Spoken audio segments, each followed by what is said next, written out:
Hi guys, this is Dr. Aeronautics. This is leg number 3 of our flight across the Pacific Ocean with a P-38 Lightning. Let's get right into it, shall we? Okay, here are the end points for all of the legs that we're going on. So today we'll be connecting point 2, which is Guadalcanal, the island, Airport Henderson International. We are connecting that with Vanuatu, the island of Shefa, in going to be landing at Port Vila Bouterveld, or Field, I guess. This is a slightly shorter flight than the previous flight, which is kind of good, and we're going to be getting into that trend, which is going to persist really all the way through the Tonga leg, which is quite nice. One important note about this is that the maximum ocean depth is actually going to be somewhat high. It's completely irrelevant, but I like paying attention to that stuff. We're actually going to go over the San Cristobal Trench, which is going to put us over 23,000 feet of water. And the other big change from last time is we're going to be cruising at 20,000 feet instead of 15,000 feet. So we'll be higher up, and the idea is that we're going to be over more blue open water, and we want the opportunity to sight land earlier. We'll be using a speed profile of 3, which is, again, the balance point between going fast and saving fuel. We've been averaging about 1 hour more than every single flight, so we're going to be expecting 3.6 hours for this flight, I think. We'll see once we bring up the nav log. And as you can see, there's plenty of leftover fuel, so fuel's not a concern, and you'll see once we bring up the fuel chart. Okay, so here's our nav log for this leg. You can see that we are going to start from Henderson on Guadalcanal, and we're going to fly to Balderfield on Vanuatu, which is, interestingly, NVVV. For Vanuatu, which is pretty cool. We're flying from Henderson, which is the airport. And the interesting thing is another word for Vanuatu are the New Hebrides. And interestingly enough, if I draw out a line across the Earth, you will find that we are almost as far away from the Hebrides as we can get, 9,500 miles away, for the maximum distance anywhere on the Earth of approximately 12,500 miles. That's the furthest that you can ever get from anything. But anyway, focusing on the task at hand here, you'll notice that we have a cruising altitude of 20,000 feet. We do have the opportunity to see islands. We're going to fly over Santa Catalina, which is why I have the point Santa there. And then we're going to fly over the Torres Ridge, which is an underwater ridge. We will not see that, but that's how I named Point Torres. And then we have an LOP intercept. We will be flying this flight at night, which means that we will use stars to develop fixes. I can do up to 3 stars for a fix. Really even more than that if I wanted to. But 3 should be sufficient for all legs, even the scary one.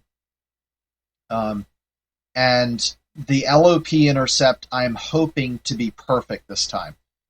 It doesn't exactly work when you're using the sun in the direction I was using it, so it doesn't produce a fine line of position, but we have planned the flight to arrive at the LOP intercept so that we are exactly 90 degrees off from the azimuth of Antares. Once we shoot the azimuth to Antares in elevation that matches the base at a specific time on the landfall chart, which I'm going to actually demonstrate for the first time, then it means that we turn on the azimuth of the line of position star plus 90 degrees. So I'll explain a little bit more about that in a few minutes.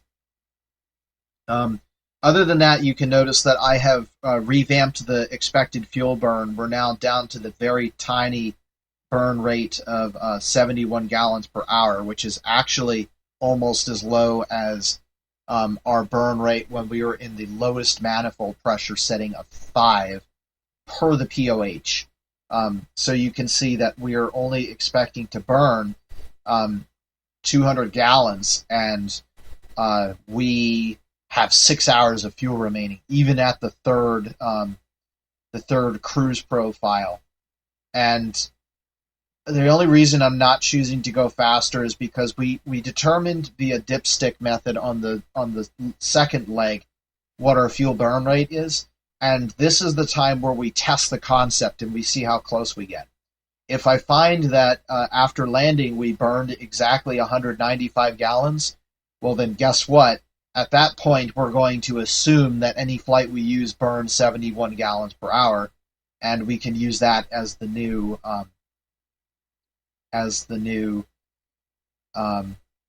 burn rates.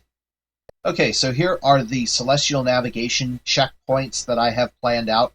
We are planning to do 2 stars, so I am expecting to fill that in, and it's not going to be as simple as sun. I'm going to choose a star at not at random, but I'm going to choose whatever star happens to be directly in front of us and whatever star happens to be directly abeam us. The star that's directly in front of us I plan to use as a speed shot, and the star that is directly off our wing I plan to use as a course shot. And by taking the line of positions and intersecting them, we can develop a fix, which we have not done yet so far. So I'm hoping that goes good before it's like, okay, yeah, I'm either on course or I'm on time, but I can't pin down specifically where I am, especially when I'm on over open water. As long as we have a good window to the sky, not this time, I will be able to pinpoint hopefully to within 10 nautical miles of my actual position at any time I can see the sky. I have the top of climb for the first checkpoint. Most likely the Santa point will coincide with a celestial observation. Taurus will occur just before the 1 hour 30-minute celestial observation, and then at 2 hours and 30 minutes approximately we'll be having a 2 hours 23 minutes we'll have an LOP intercept. That is the time that we plan for 1807, but we are flexible to within sort of margin. We will be arriving on that LOP basically at the beginning of civil twilight, so you should start to be able to see the ground, well, the water, and you should start to be able to see instruments in the cockpit beginning to be naturally illuminated when we get into that point. We're expecting to land at Port Vila at 1821, so if we have to take a 3-hour fix, we're probably lost. The other thing I will note is that the thunderstorms, there are possibly up to 2 thunderstorms we have to contend with, and there's a lot of high clouds at 50,000 feet. I can't outclimb those even if I wanted to. So the takeaway is that if I can't see the sky for an extended period of time and I happen to see the sky at 47 minutes after top of climb, well, that's halfway between 2 celestial checkpoints. Guess what? I'm taking the opportunity when I can get it. So that's how that is going to work. And then the spreadsheet that I have will also run a quick off the hand calculations to figure out, okay, well, what's our average speed, and are we left or right of course, and what's the chances that we're going to miss landfall? All of that is here. Okay, so here's our fuel burn chart, and as you can see, I've adjusted this one too for the lack of realistic burn rates. And what you'll notice is that the line of no return, the line of safe return, and the one engine return line do not intersect the ahead line, which means that if we burn the same amount of fuel that we're expecting to, it means that there is no point of return on this flight. I might be above the Port Vila airport preparing to land, and they tell me, oh, sorry, the airport's closed. You're going to have to turn around and go back. Well, guess what? I'm actually going to have enough fuel to do that. There is also the nice fact of if I lose an engine, even if it's during the climb out from Henderson, I am single engine all the way to Port Vila. So this is a very safe flight from the perspective that fuel is concerned. So I am in no way concerned about fuel usage, and there are no-go poles for line of safe return or line of no return. Okay, so this is the landfall chart. I don't think I've shown this before, so I'm actually going to explain it a little bit more.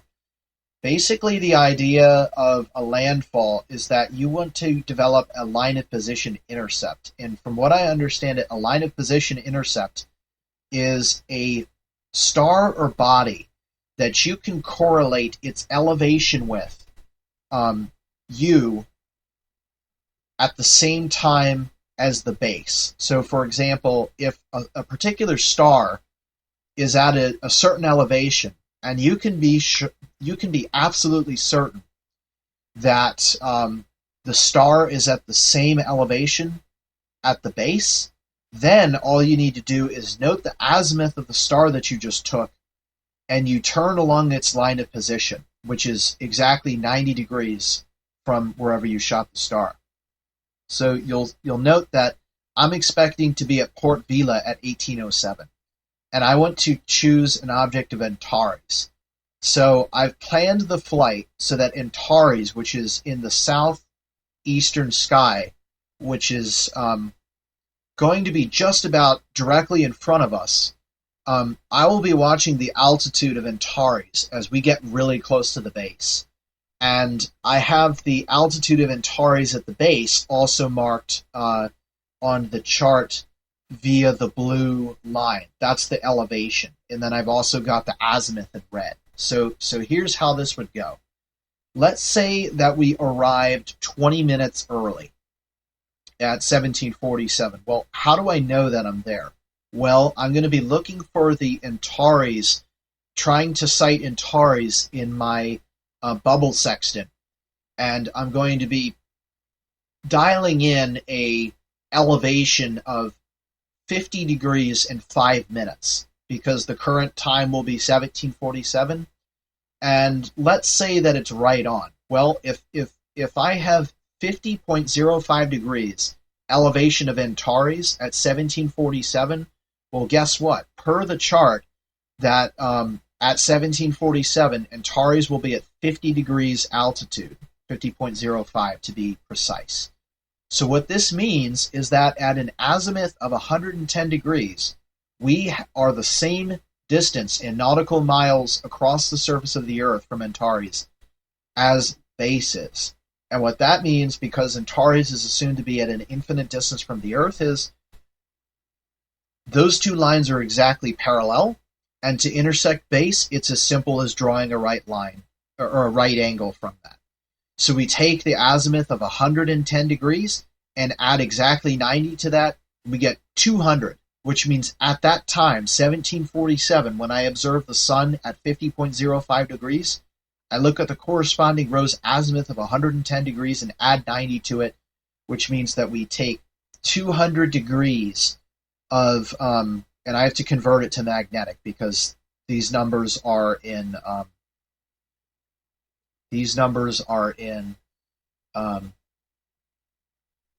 true values.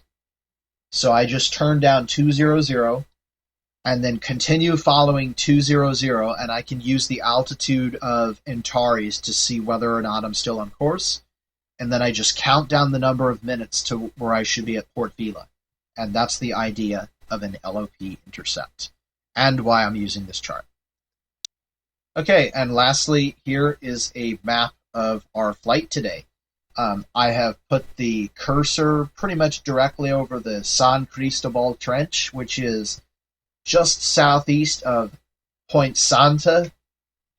That's approximately 23,000 feet of water that we're going to be over, so that should be fun.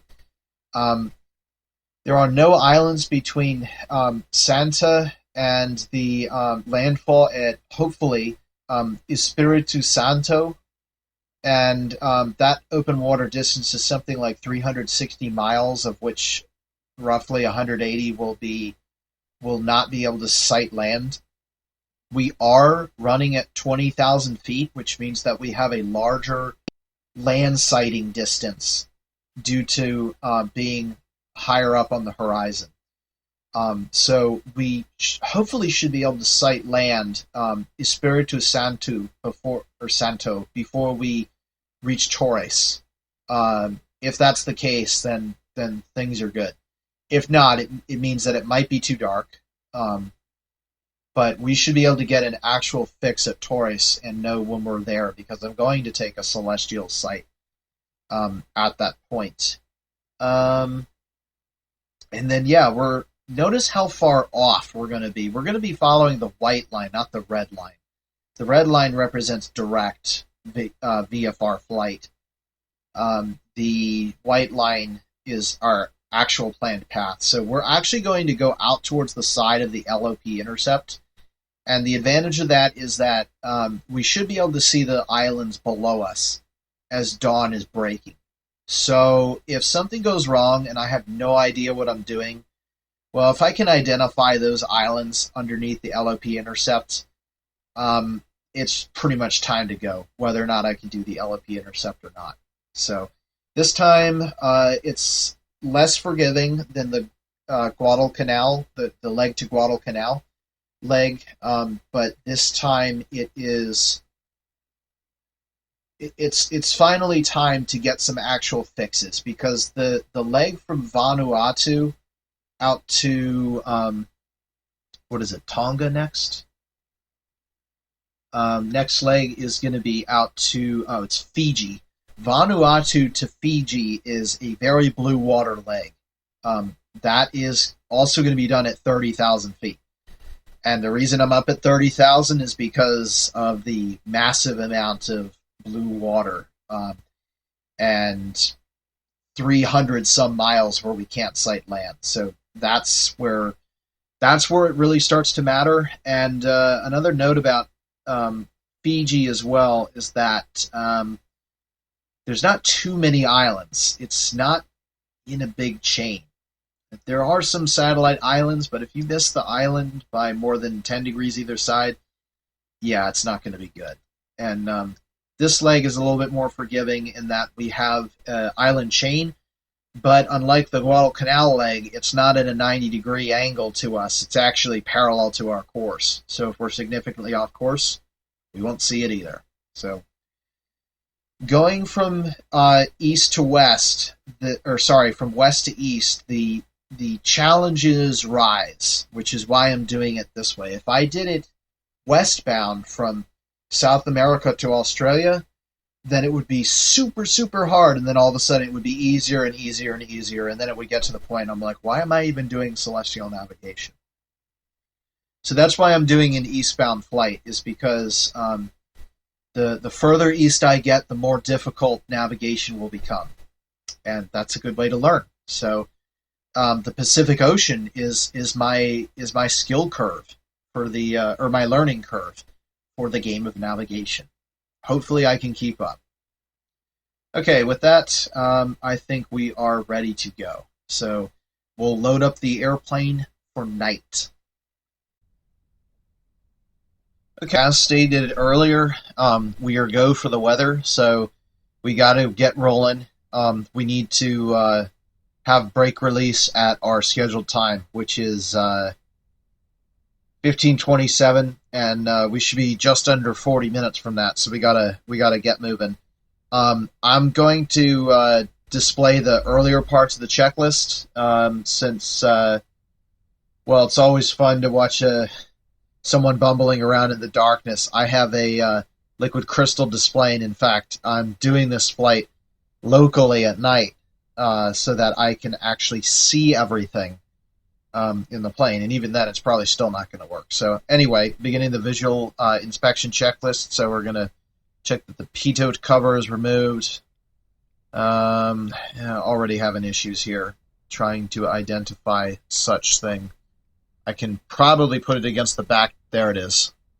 And that's definitely off.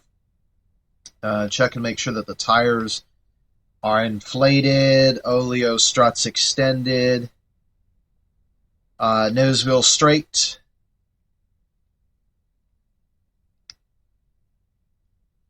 Good. Cowling fasteners secure. We can't really check those, but we can just spin around real quick and make sure everything looks good. Let's see. Obstructions cleared, so I guess at this point we can go ahead and remove the chocks. Baggage compartment we can't check. Fuel tanks. Those are going to be full, but I'll leave that up so that I don't forget to, again, limit us to the 630 gallons, which is what we originally had when we left Australia in the other aircraft. And then the dive fillet clearance, well, unfortunately, I have no chance for that. Well, actually, the moon might be up there somewhere. If so, that's going to light things up nicely for us. Yeah, I can actually see that. I'm going to bet that the moon is up there. Okay, so we can go ahead and hop in. We're now onto the cockpit checklist. Let's see if I can find it. Yeah, there it is. Actually pretty high, so that's good. That should light things up in here. Okay. Seat. Secured. Headset connected. Canopy closed and locked.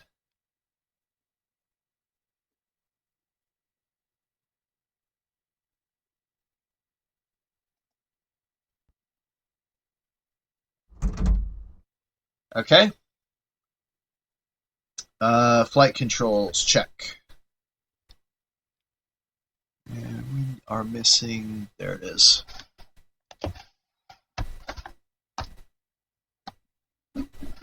And I need to adjust the rudder pedals here. I actually can't see them.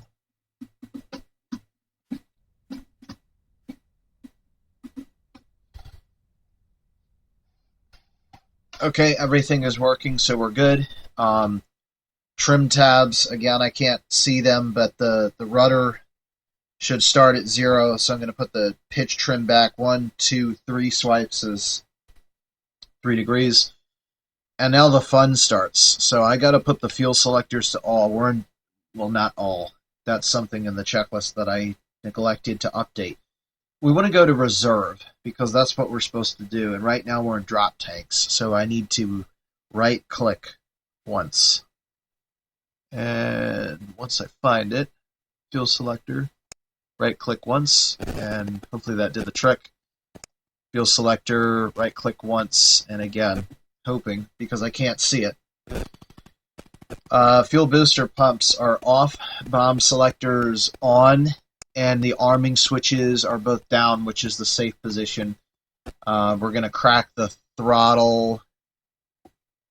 I can actually see that. Prop governors full forward, propeller switches in automatic, so that's 2 clicks, 1, 2. Mixture, control and idle cutoff, and clock set. So we're looking for, what is that? Something 30, 5730, 5530. I'd say that's close enough. And just to confirm, this is 1455. Takeoff is expected at 1527. Yeah, that's right. So we burned 8 minutes thus far. So we're good. Altimeter, we're going to set that. And at this point, I just am not going to be able to see that. We got to get the panel light on. So I think it's this one. Yeah, battery switch. And then one of these works, the panel light. The avionics lights don't work until you get the AC generator on. And I got to be quick because this is going to drain my battery like crazy. Hello, light. Where are you? This is what I was talking about for the fun part. Oh, got it. Okay. We wanted to set to the field elevation, which is, let's get a quick quick. 28 feet. You know, that's actually pretty darn close to set right now. I'm actually not going to touch that at all. Okay, we'll continue to hammer through this stuff. Clock is reading on 55, so that's good. Altimeter set, gun switch off. Gun switch, I actually can't read that, but I'm not pressing it, so it's got to be off. Wing flaps are closed and up, so we're good. And then parking brakes set. Okay. All right, now we have our night flying checks. We're going to test the landing lights, and we get a limit of 5 seconds for battery concerns. That's going to be on the port side, so let's see. One of these guys is the landing light. There you are. Of course, it's the last one. Okay, and she's lighting up, so I'm going to turn that right off. So we're good. Recognition lights. I will actually test the red recognition light. Let's see. I need the master and the red. So underneath the plane, you should see a... Or there she is. Okay, she's lit up. So master off. Okay. That's limit 10 seconds, so I think we're good there. And then cockpit lights test. Well, I've already done that. So we know that's working. Battery switch on. It is on. Left engine magneto to both. And then left generator on. Fuel boost pump on. And I got to keep moving because we're losing battery. Prime.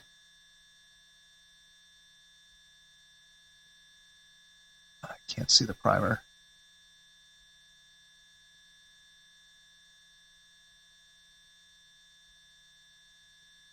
Okay, I can't tell. Hopefully that did it, but I guess we're going to find out. So I think I pulled that, so we're going to engage the starter. And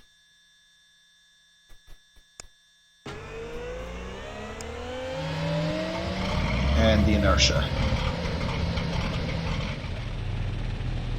Okay, and we're good. Mixture going up to auto rich. Throttle 1000 RPM. Oil pressure registering within 30 seconds. So that's going to be on the left side towards the bottom. Yep, she's up. Okay. And then fuel booster pump off.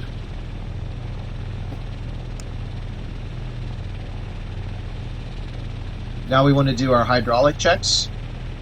So flaps down. 2, 3, 4, 5, 6, 7, 8, 9.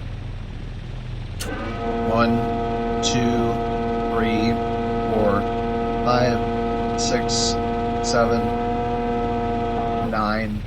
Okay, so 9 each way, I think. Okay, right magneto to both.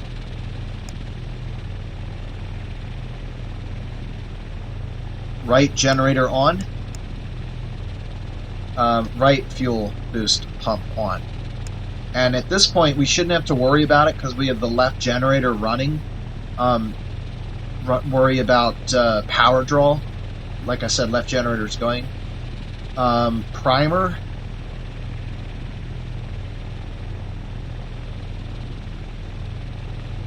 Pulled something.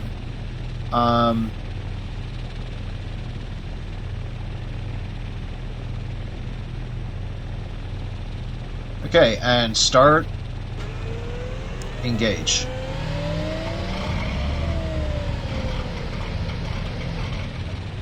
Okay, right engine is running. So we're good. Oil pressure, let's see, we want to check auto rich. Then oil pressure,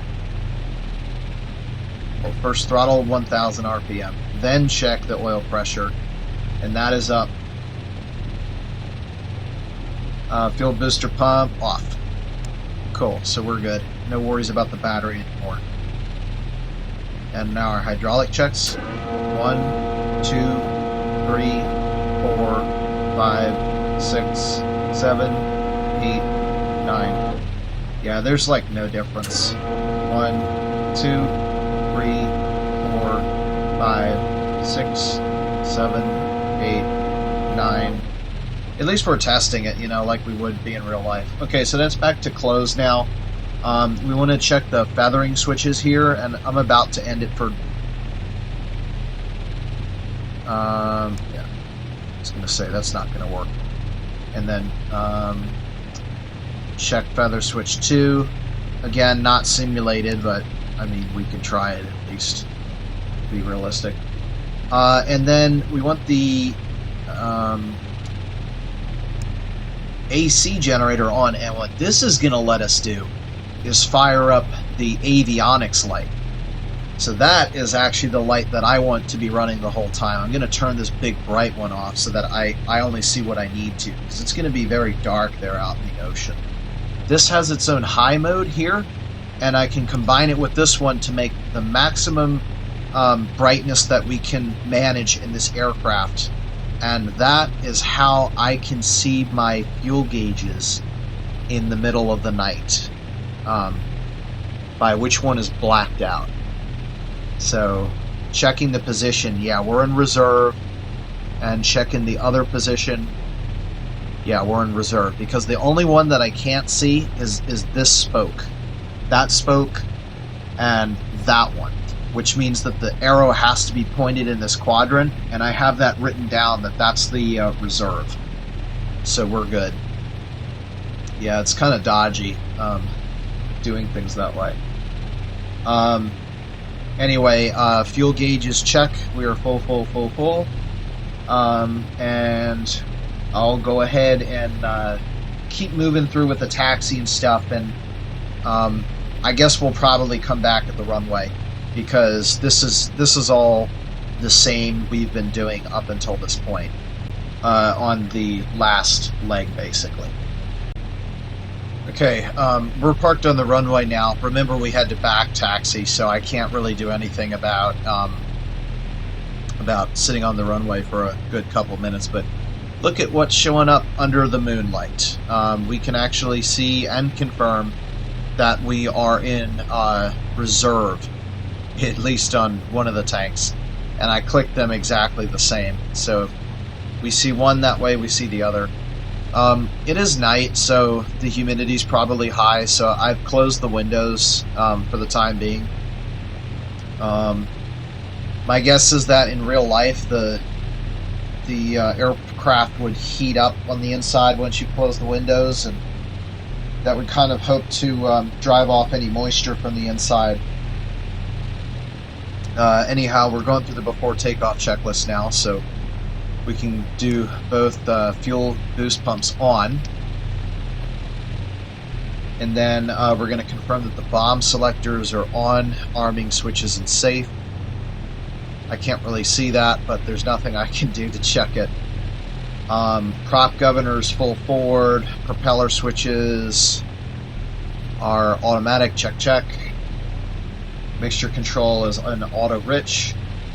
Heading indicator set, we're going to have to cheat, like I said before, with the D key. And I think I just accidentally opened my dive flaps, so let's try that, check that again before we end up in another situation like what happened last time. Looks like they're closed.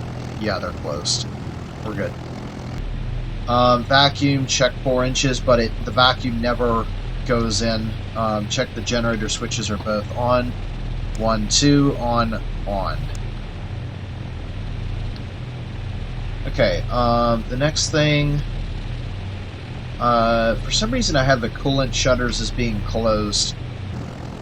I don't think that's correct, though. I'm pretty sure that they need to be open during the takeoff roll to cool the engine, so I'm going to leave those open. It's not going to hurt anything. And it does, interesting, it is a step in the checklist to check that the dive flaps are up, so that's good. They're up. Wing flaps are up and in the closed position. Let's see. Yep, up, and the handle is in the closed position. Yes. Okay, and then landing lights is desired. So we actually have everything on right now except for, well, yeah, even the big cabin light is on right now. We're going to turn that off, though, for takeoff because it kind of floods everything, and we'll also turn the landing light off a little bit later. But this is her all lit up. So on her left side, you can see the light there that will shine down the runway. That allows us to see in front of us. And then we've got the wing lights, which are the port and starboard navigation lights. And then we've got two lunar lights in the back, and those are labeled as the tail lights. And then, of course, we have our avionics light, which is currently active. And then our cabin light, which I have elected not to use for the time being because, again, it's too bright. And it's dark in my room so that I can see everything. I should also note that I have a 1:64, I think it is, scale model of the P38J Lightning. It's actually a J15 LO, and I'm flying a J25 LO, so that's pretty close to it. It is the one labeled... I can never get this name right without actually looking at it. It's Bombardier, with deer as in the complement of deer that you would use to a person, like at the start of a letter. Okay, we're going to do the run-up checks now. So, oh, that's not good. I just pressed the reload button. Okay, guys, so that was really bad. That was the equivalent of a crash. It was not a crash, but what ended up happening was, well, I pressed the reset scenario button, which is very close to the set park and brake button. Totally unintentional and very bad. I had just completely set up from scratch. So I don't even have time to do the run-up checks correctly because we're basically less than 10 minutes out from departure. So I'm just going to do them as best I can with these bad magnetos.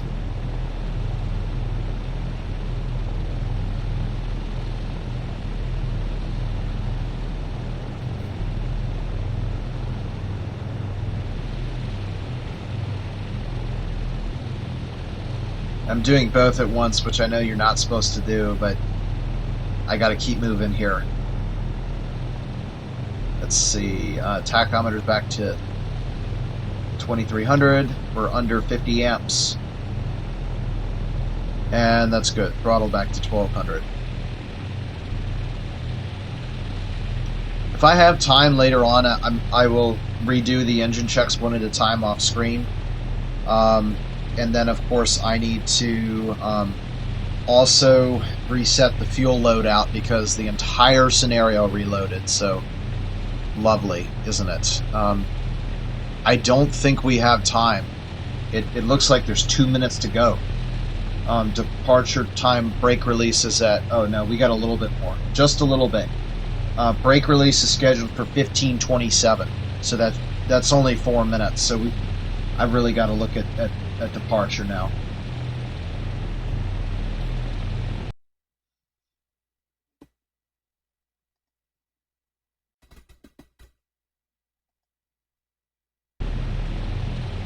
Okay, just to confirm one final time, fuel is good. Fuel was set properly, so we're good. No more menu bar, and at this point I elect using my few remaining minutes to insert my information for the top of climb. So our assumed position for top of climb is 9 south and 55 minutes, and our longitude is going to be so much mouse wheel, 160 and 52, which we'll just round to 50. And then we'll round down because we're going to have to turn to get on course. I have reset the compass bug back to where I want, and then the azimuth of the star. Actually, I haven't even picked a star yet. It might be too late to select one. Let's see. Type of climb is at. Oh boy. 18 minutes from takeoff, so that's going to be 1540. 1540 or no? It's going to be 45. And then I want to get my speed shot first, so I'm going to have to pick something that's in the direction of flight, which is sort of east-southeasterly. Let's do Spica. So I can choose Spica. Which is going to be at a azimuth of some very quick math here, 95 degrees. Yeah, that's enough. And then for altitude is where the minutes matter. So that's 56 degrees, 20 minutes, and that's for 1545 for talk sight.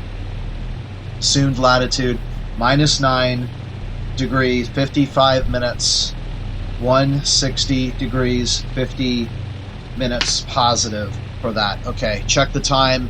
We have just about 1 minute to go for brake release, so I don't even have time to pick a course star. We're going to have to do that once we get up. But I think I mentioned this before. As I understand it, it's really your speed star that matters the most for getting the timing correct. The course star, not so much. Okay, so bringing up the checklist now.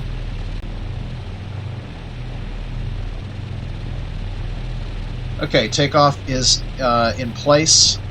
And as I understand things now, we are, yes, we're less than 30 seconds to go. So I'm going to position my camera. Let's see, 1, 2, 3, 4, 5, 6, I think is normally what I do for takeoff. And looks like 10, 9, 8, no, 6, yeah, 5, 4, 3, 2, 1, brake release. And I'm going to do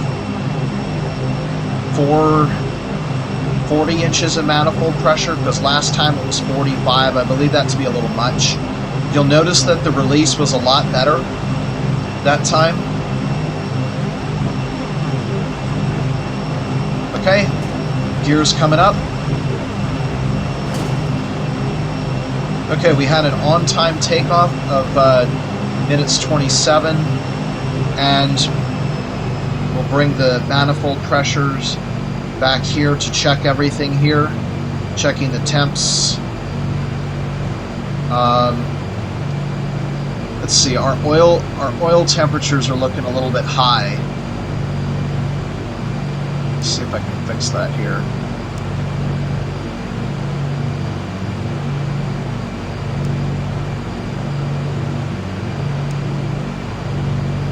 Okay, those have come back now. Everybody else is in the green. Yes, we're good to go. Okay, so we're going to turn on heading now.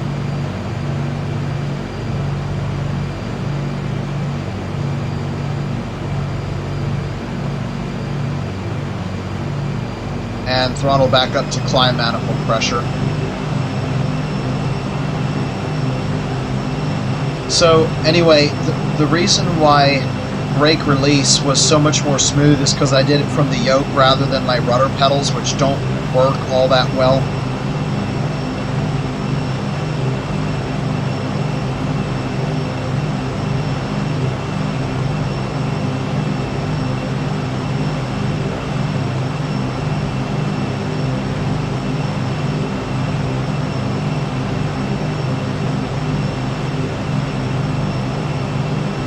That's not going to work. As comfortable as it is, that's not going to work.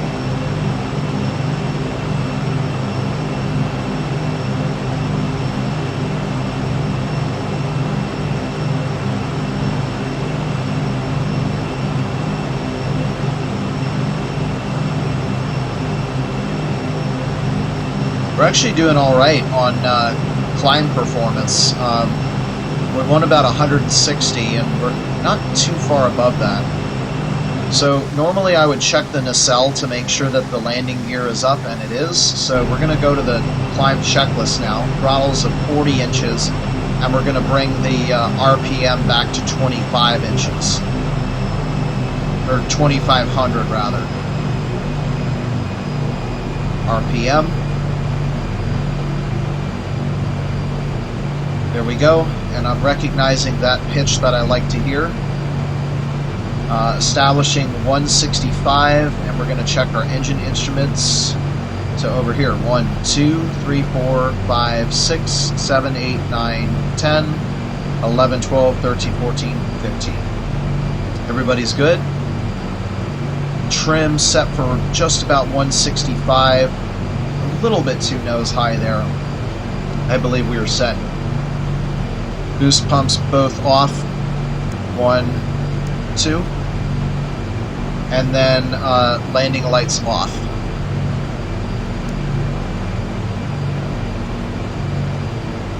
And the landing light in this aircraft, well, not this particular one, but I believe in the P38, there's generally like a hang-down lamp which inserts itself into the airstream. So you do see a performance hit from having that out. Okay, we're heading for a cumulus cloud. I'm also left of course, so let's get that to normal. Recognition lights, we can leave that on because I'm not in an active war zone right now, even though it's 1940s times. I'm not worried about it. It's just one light, and it's better to be seen. So that's it until we get about 12,000 feet. So for the time being, I'm going to try to pick another star. So I picked one for roughly 120, so that means I need to pick one that's 90 degrees off. So I could pick one at 210 or 30 degrees would be the best force star. So if I look around 210, that must be a southern star I'm unfamiliar with. It's a magnitude 1.7 star, so it would be good to sight. Mia Placidus is at an azimuth of 190 degrees. I like that.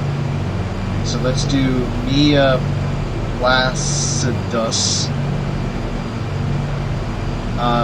Azimuth of 191 degrees. Elevation expected to be 27 degrees, 25 minutes.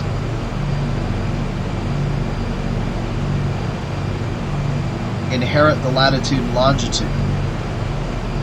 And then the type is going to be a top of climb, and then we want a course star at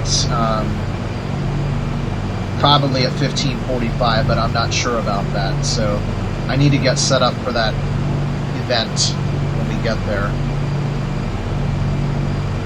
I do like how clear the sky is. This is, well, not up there, but this is what I like to see for stars. And I can see what they've done is they've simulated light pollution, but in a place deep in the Pacific... Oh, you know what? It might be because of the moon. I was going to say, a place deep in the Pacific like this, the clouds make it darker. Like, so in other words, the only way I could really tell that there were clouds up here if the moon were not here was the fact that you can't see stars where the clouds are.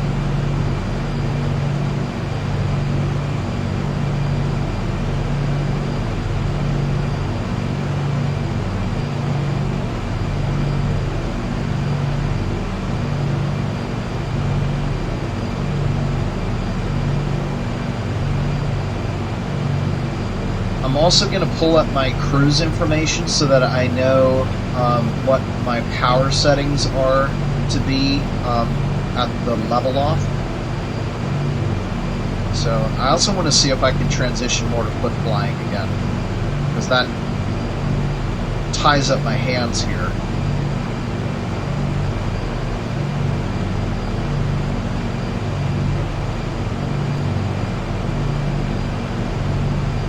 I also like how our first night flight happens to be with a full moon. You know, it couldn't get any easier than that. It's like the perfect learning curve for getting used to night flying. It's with a full moon. Okay, okay. Cruise table. We want speed 3, and we want 20,000 feet. So we're going to choose 2250 for our RPM, and the manifold pressure will be 34 inches for cruise.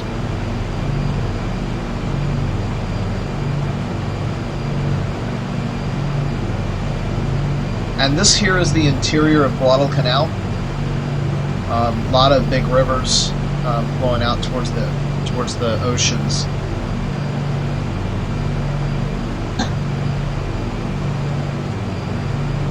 I can't identify that city. That might be Aola.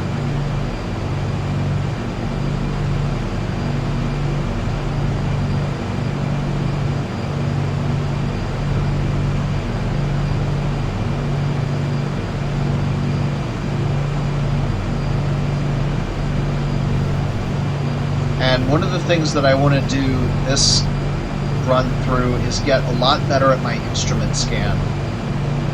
Previously, that has drifted a lot during leg 2, and I want to...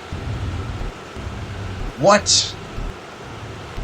Okay, turn the fuel boost pumps back on again.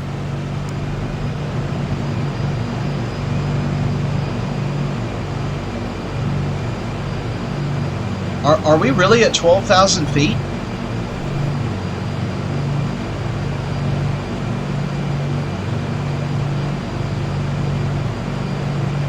Did we seriously make 12,000 that quickly? No, we're not there yet.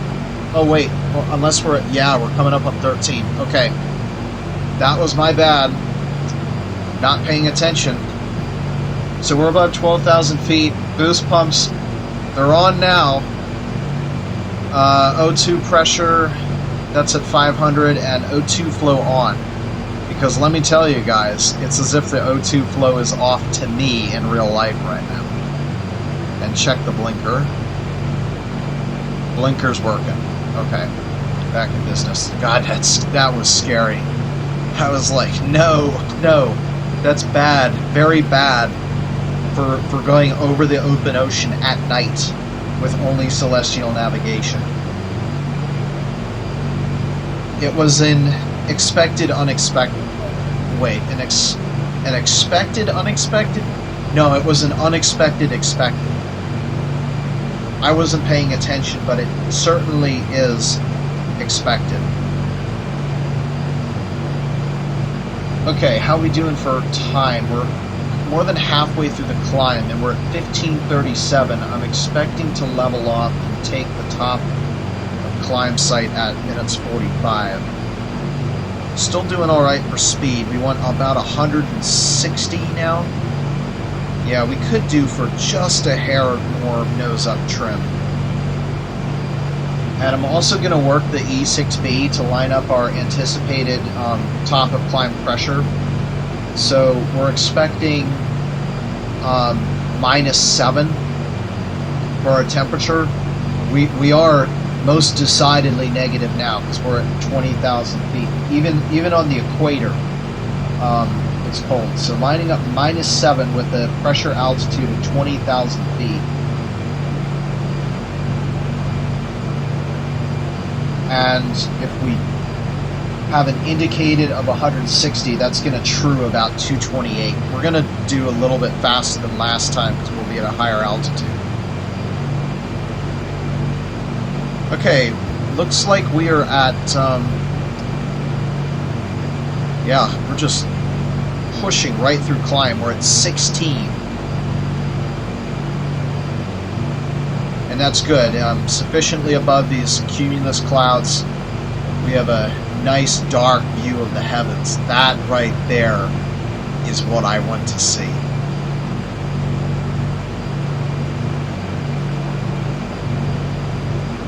The nice thing about this is hopefully it will be light out by the time we're landing, so it, you know, it's like you can't see very much very well, but it should be okay by the time we get closer to landing. Alright, 17,000 now. Get my cruise checklist ready.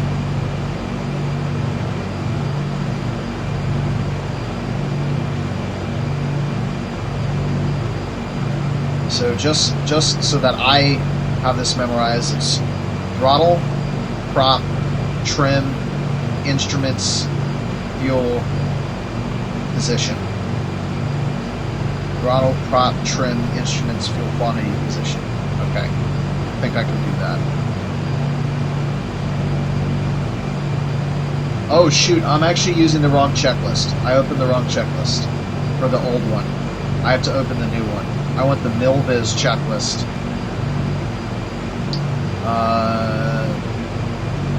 Cruise. Throttles, prop, trim, instruments, fuel quantity, fuel selectors, intercooler shutters position. Okay. That's why the closed coolant shutters was confusing me earlier. Because I had the wrong checklist open. Okay, 18.5.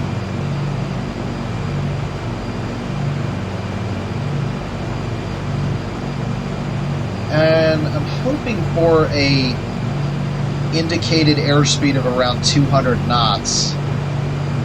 An indicated of 200 will get me about 286 true, which is, I think, what I planned on.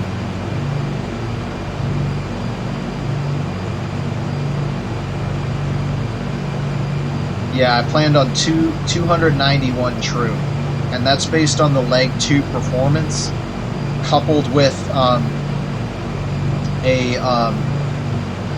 attention to the fact that we're now at 20,000. Okay, this is it. All right, so we're at 19.7,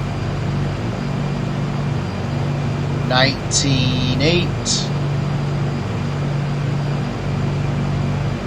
19.9 and 20. That's it right there, cruise. So I'm just going to let the speed build until I get to our expected cruise speed, which is just about 200. And then when I get there, I'll set the manifold pressure, which is 34 inches. Let's trim down just a little bit here.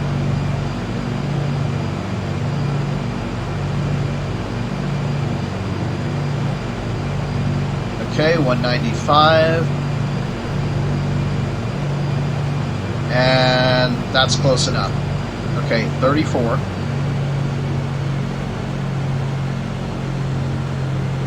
And 2250.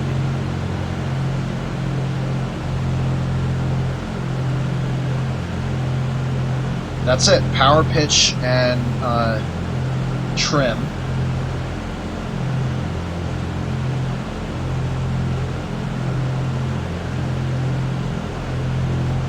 Okay. Not critical that we get really close. I want to get my top of climb sight for the time being. Fuel quantity monitor. We're still showing... Oh, that's the reserve tanks actually did come down a little bit. Okay. So I'm going to make a note. Hear ye at 1543. Switch reserve to drop tanks. We're gonna need all light for this.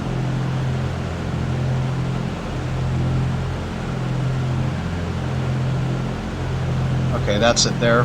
Click once. Click once. Okay, that should be it.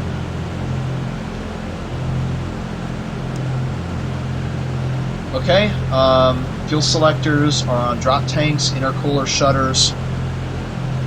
We want to close those to try to pick up some more speed now.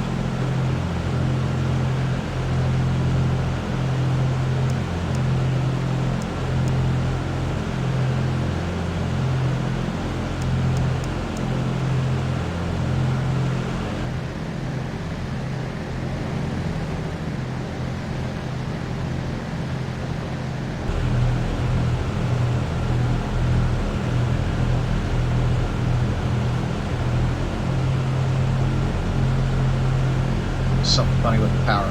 Okay. Position update. Okay.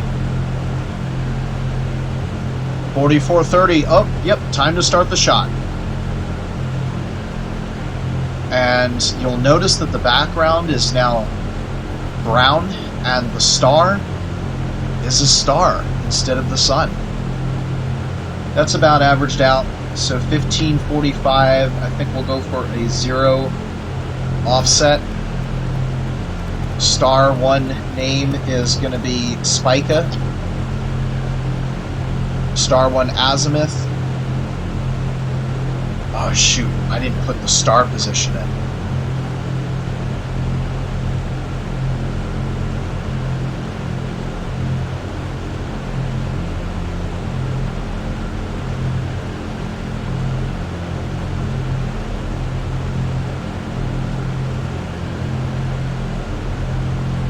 Okay, well, guys, this isn't simulated, so if I change the star position, we got a distance offset of 0, but you'll see, if I change the star offset to where I was expecting Spica, which is at 95, and 95 and an elevation of 5620, you'll see exactly the same thing that we just saw, just to prove it to you guys. Yeah, see, so it's not really simulated. Even if you give it something that's not realistic, it'll always say that. Even though we're a little bit off now, it's not 45 anymore, so I'm still going to call this a distance offset of 0. So that's 95 with a star position of 56 degrees and 20 minutes. We're still on course. Actual time was 15:45 on time. We got a distance offset of 0 nautical miles. Star 2 is going to be Mia Placidus. Azimuth is going to be 191 and 27 degree 25 minutes. Yeah, distance offset of 0. Okay, so we're going to plot, check this out, we're going to plot star 1, and this is where the magic happens. We're going to go for Mia Placidus, which is at an azimuth of 191 degrees. And then the altitude is going to be 27 degrees and 25 minutes. And by the way, I am going to try to keep to the rule of never shooting anything that's less than an hour above the horizon, because things are going to be off. So 27 degrees, 25 minutes. And we're going to use the same as soon's position. This is a course line. So even though technically we need to advance the line of position, I'm not too worried about it at this point. So I'm going to take the time down to minutes 48, and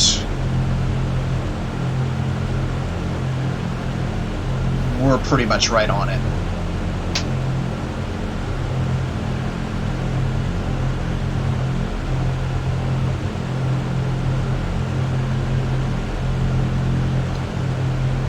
So, now I will have twice the pride and double the work, because now I have 2 lines of positions that I have to plot in Google Earth instead of just 1. And I will try to advertise what I'm doing so that you guys can follow along if you're as into it as I am. So I should angle my shot this way because we are looking over the wing at a wing star up that way. Okay, distance offset of 0, and check this out, right? X marks the spot, star 2. Boom! That's a fix. We know definitively that we are there where those 2 lines cross, plus or minus about 5 to 10 miles. That is a known. and that is a position. Cool, so I got my first fix. Actual time was 48, so that's 1548. Offset of 0, which is going to mean that I'm not off course at all.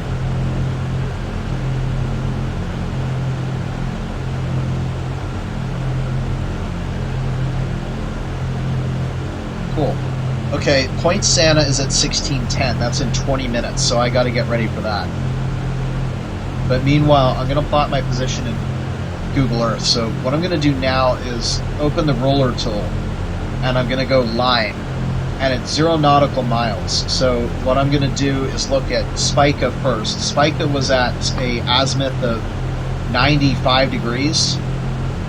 So I've got Spica at 95, and I need to add 90 to that to get a line of position.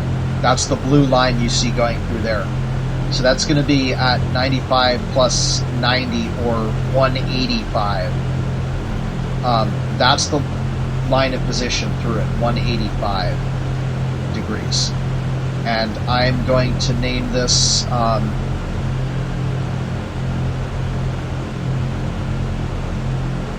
going to hit the save button on the ruler, and I'm going to name it Talk Speed LOP. Okay, so now I have one line of position. But, like I said, twice the work. But I'm not done yet! So now, I'm going to take the azimuth of the other star, which is at 191, and that's almost perpendicular to the one before, because it's parallel to the line of position. So that's 191, but now I need to add 90 to that. So we'll get to 281 for our actual LOP. And there's no offset, so all I got to do is just drag it out. And then I'm going to save, and that is Talk Course LOP. Save them, and now I have a true fix.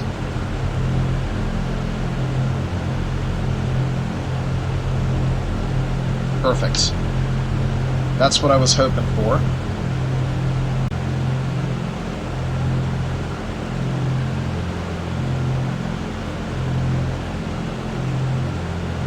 Okay, coming up to an island, we're a little bit off course because I think we're drifting a little bit, because we should be right over the center of that island, and we're not. So let's try to fix that before this drift gets too far. I'm still needing to keep track of Santa, but going back to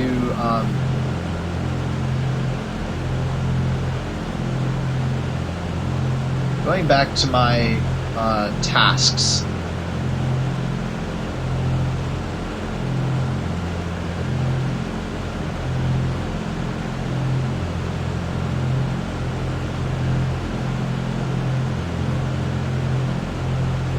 Took the first sight at the top of climb, we're good. So now for the instrument scan. Heading indicator, we're temporarily ignoring that until I get on course. You see how there's kind of like a neck to that island, and then it suddenly gets wider? I want it to be going right down the middle of that neck, so I'm going to sort of go over this way a little bit. We're still climbing. We're at 22.5. I'm going to seriously pitch down now. So that's going to mess up my speed calculations. Okay, so we're ignoring that for the time being. Airspeed indicator, I wasn't looking at it earlier, but if we're at 210 in a descent, it probably means we're at 200 flat, so that's a pretty good sign. I just spotted my island and I'm heading towards it, and do a chart update. I can do the chart update now. We took the site at 23, and I have a fix, and I know which direction I'm heading now. So it's 54. That was 9 minutes ago, and we're going to assume that we're doing 290 true. So if I set the rate up for 290 true on the E6B, with the rate 60 to 290, and it's been, what did I say, 9 minutes? That means we would have traveled 45 miles. Which means we're over San Cristobal, over the town of Bagani.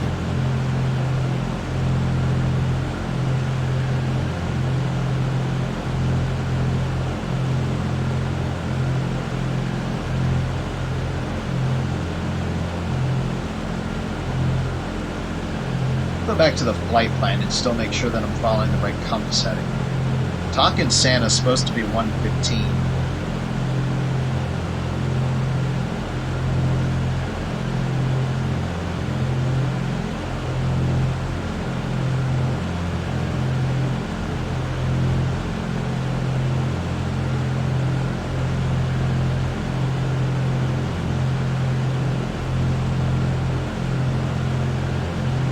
Okay, marching down the list.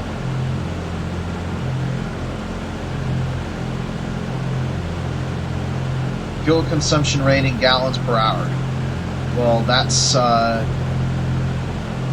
assume it's 71. And we're just going to have to deal with that for the time being. Amount of fuel consumed. That's going to be the climb, which going back to the nav log, the climb was anticipated to take, well, it's climb plus, alright, so, let's see, 630, minus 1 for the run-up, minus 10 for climb. Yeah, I know that's ridiculously small, but that's what I observed last time. 619 gallons, and we hit talk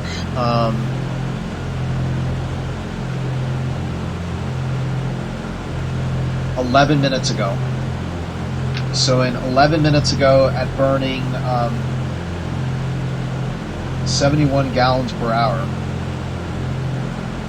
for 11 minutes, is going to burn 13 gallons. Which means our total usable fuel left is 606 gallons. Amount of fuel remaining less reserve. Okay.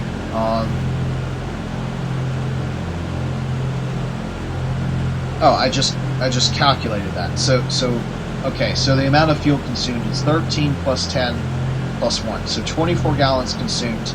Amount of usable fuel remaining 606. Without reserve, 556 gallons. Distance flown is going to be the distance between talk and base, which was 66 miles in the leg, and now we're going to be at, let's see, what's our speed? 290 for probably 12 minutes now, 60 miles. So it's going to be 60 plus 66, right? So 126 miles. That's the distance flown. Okay. Distance remaining is going to be the total distance, which is 843 minus 126.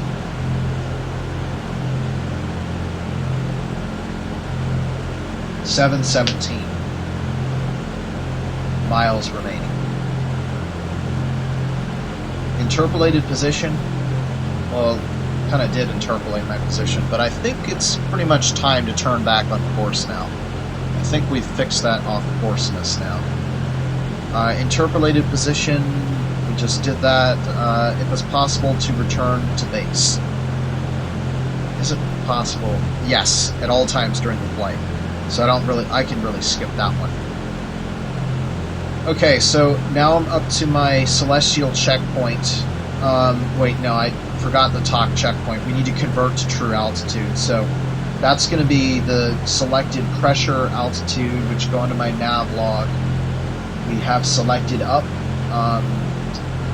29.71. So that's going to be 0.21 or 210 feet. So it's going to be 210 plus our indicated altitude of 22,400, which means we're up to about 2650. Please, let's descend a little bit. I do like how we're about 205 indicated. That's a pretty good sign that we're doing pretty good here.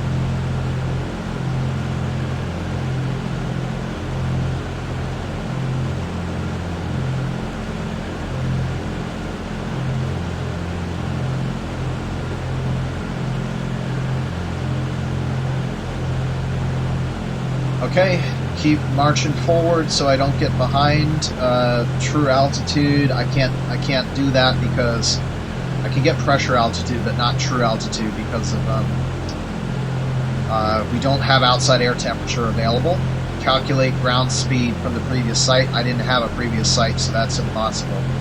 And I also can't calculate wind direction and speed because, again, no previous site. Whew, so now I can breathe.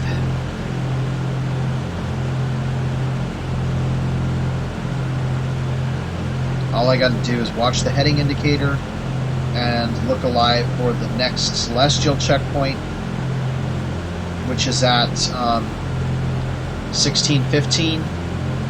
So it's in 14 minutes, and then Point Santa, which should be coming up. What's our speed? 300.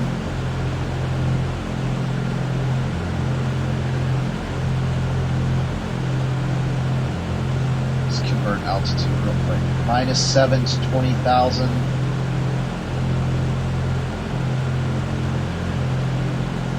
Yeah, about 290 miles per hour. So in 290 miles to Santa, it's about 120, 130. So set that up for 290 in 60 minutes. And to go 126, it's going to be 22 minutes. So that's going to be 07. Top of the hour 07. So we're 5 minutes from Santa.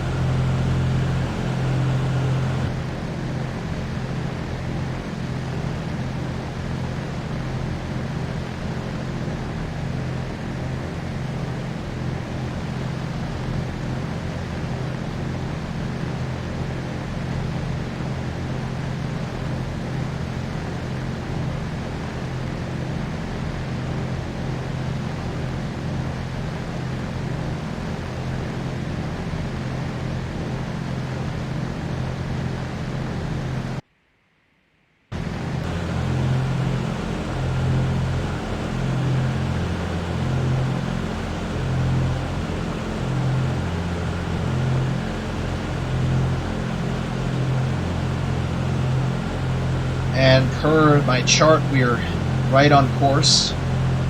And we can actually see Point Santa. It's Santa Catalina, which should be just to the left of San Cristobal, which is what we're over right now. Yeah, so the nose is basically right on Point Santa.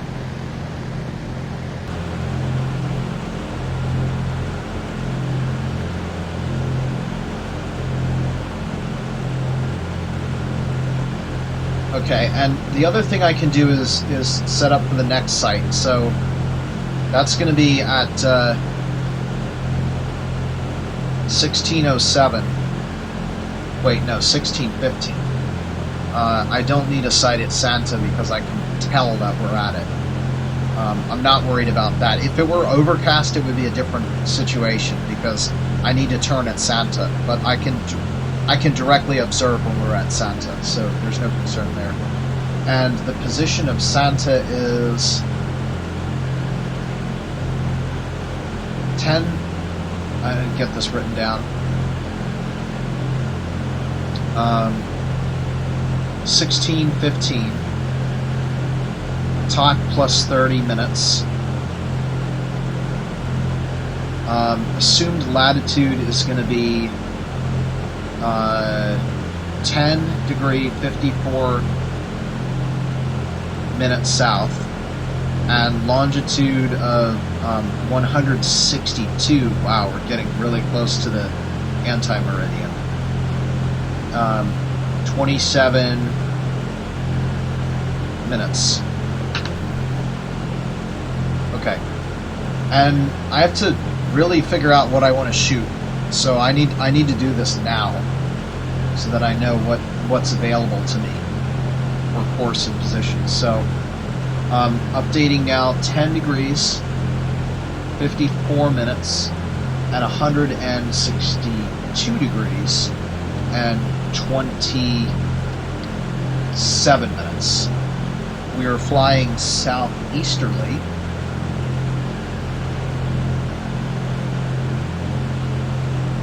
Which is just about south-southwest, and a good star to use.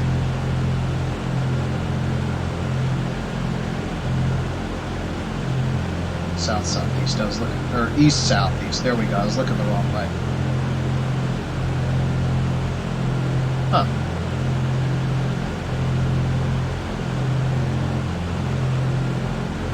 Let's see, Antares is actually up and at 294. That's our LOP star.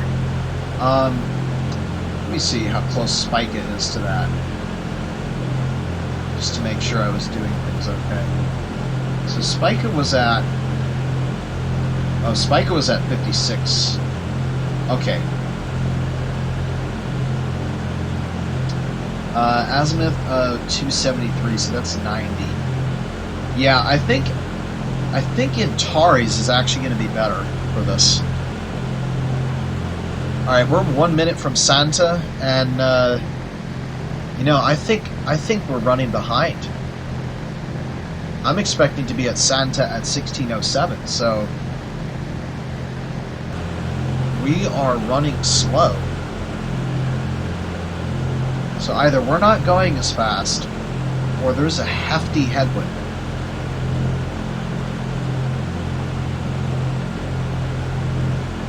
And wind was out of the west when I did the weather calculations.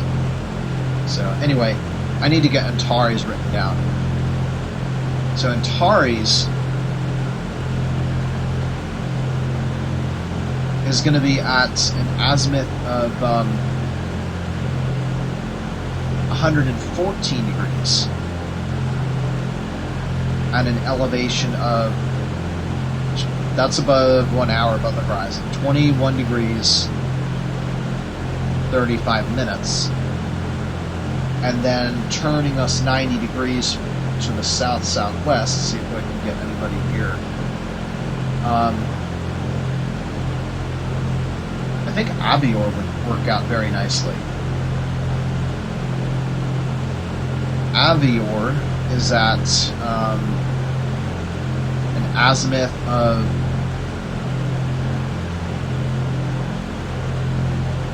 206 degrees, and it's going to be at 28 degrees 35 minutes.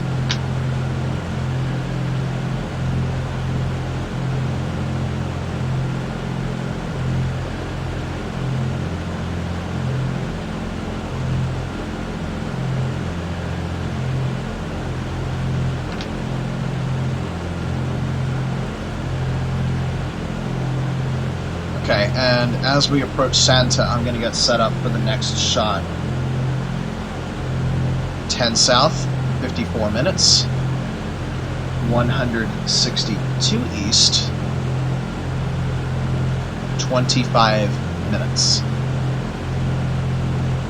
And I'm going to assume that Spica is at 114. Not Spica, Antares is at 114. And this is our LOP stars, guys, so we're gonna probably be sighting Antares a lot. Antares should be pretty much in front of the ship by the time we get to just a beam base, really. And then I need the altitude, which is going to be 21 degrees, so that's a few ticks down here. 35 minutes. So we should be set up. We got to clear stars, though. I have these on Google Earth, so we're good to go. Everything is cleared up and ready. Okay, so there's 2 islands here, and Santa Catalina is actually the southerly one, so I'm going to take a slight turn here, and hopefully we can burn off some of this pesky altitude.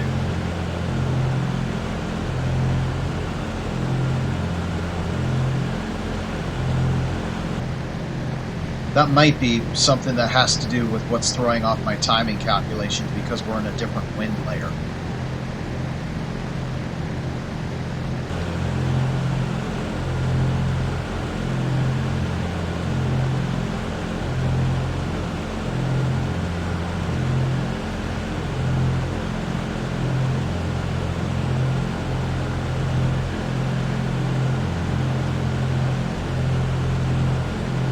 We're getting pretty close to the point where Santa could coincide with our next celestial waypoint, really. In which case, it'll just be for practice. Once we get over Santa, we're going to change to a heading of 128 degrees. Is going to be what we want next.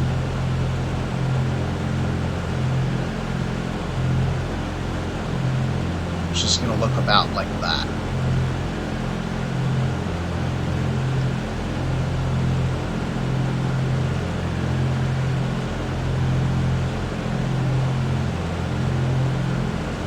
Okay, good. We're finally descending. And we're probably going to pick up some serious speed, which might throw off the calculation a bit, but that's not to say that it's already off.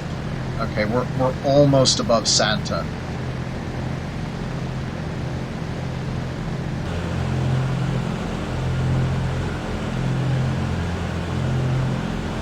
And once I'm above Santa, we're going to go over the San Cristobal Trench, and that's it.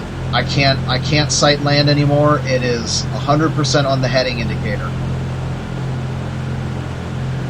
with checks from celestial observations.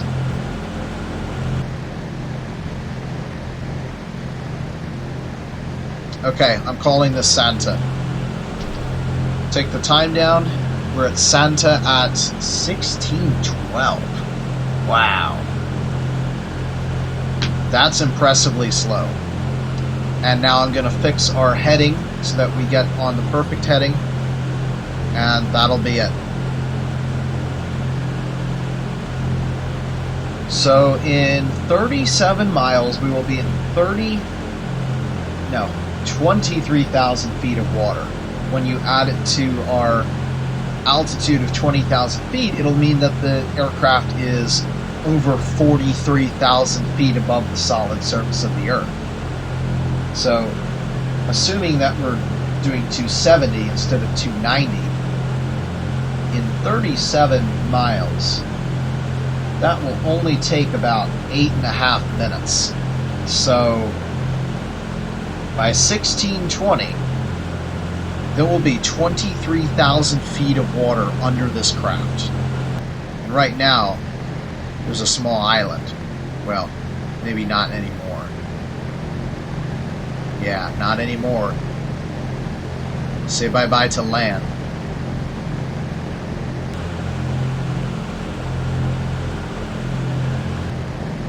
Alright, looking straight back to confirm that nothing is funny with my heading indicator. If I go straight back, I'm looking at Santa Catalina to the point to the bigger part of San Cristobal. Yep. Everything looks good, so that's it. We're open water in the night using the heading indicator.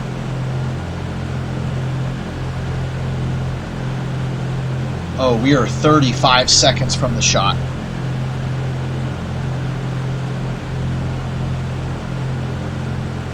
So Antares is going to be right about there.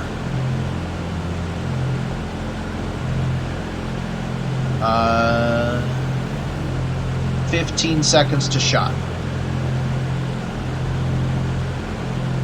10 seconds. 5, 4, 3, 2, 1, sight.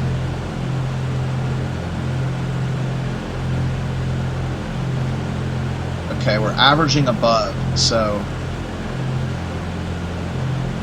scroll that down just a bit here.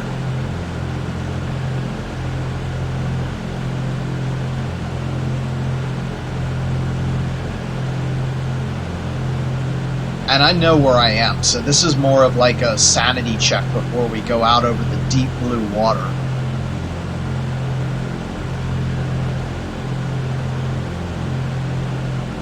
To make sure that I am where it says I should be.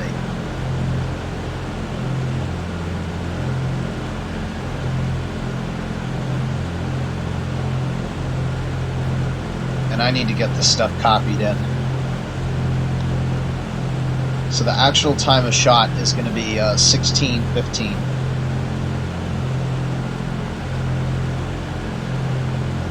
And we got a distance offset of positive 10. This is for Antares. And that was at 21 degrees, 35 minutes, and star azimuth of 114 degrees.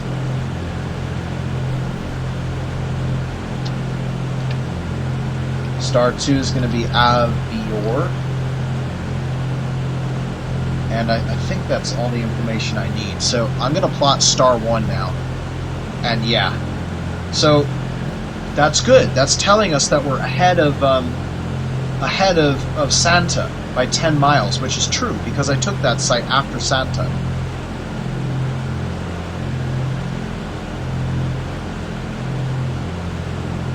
So now what I need to do is from Point Santa, I need to drag out 10 nautical miles, which is at 11.5 statute miles, since I'm really using statute miles for the for everything else, really.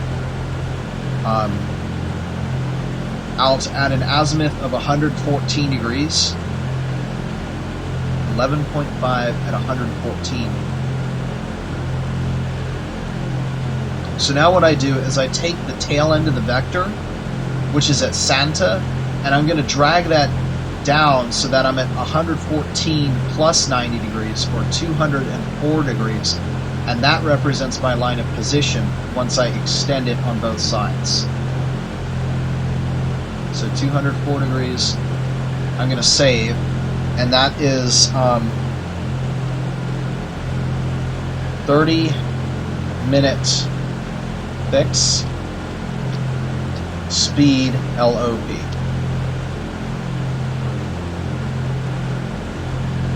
I think that's what I was calling them last time. Yeah, 30-minute fix, speed, LOV. And you know, I probably should have taken the second star by now, so I'm going to clear this out. And we're going to set up Avior, which is at 206.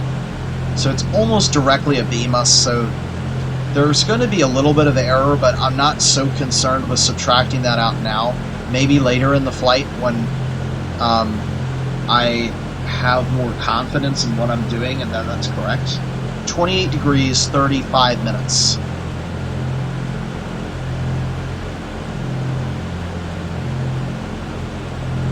Okay, we should be all set up.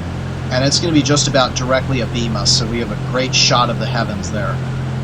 And that's Avior, so that's about right.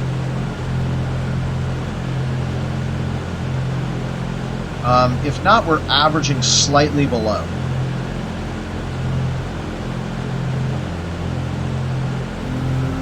No, I say we're on it.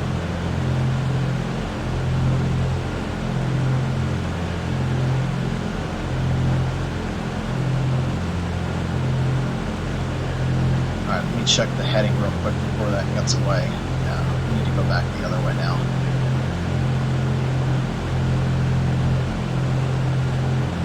Yeah, I'm convinced we've got it. So as long as we stay on course, that star will pretty much remain fixed there where we expect it to be.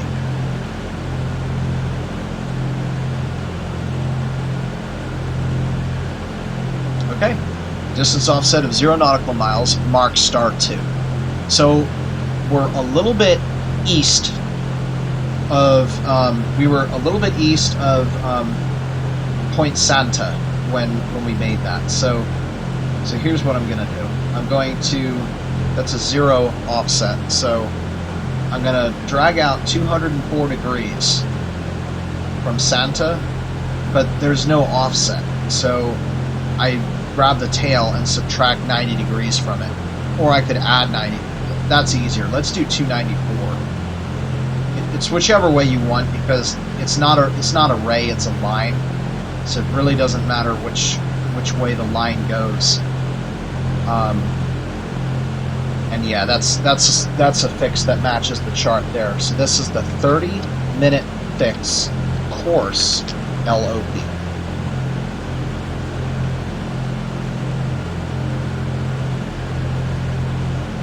Okay.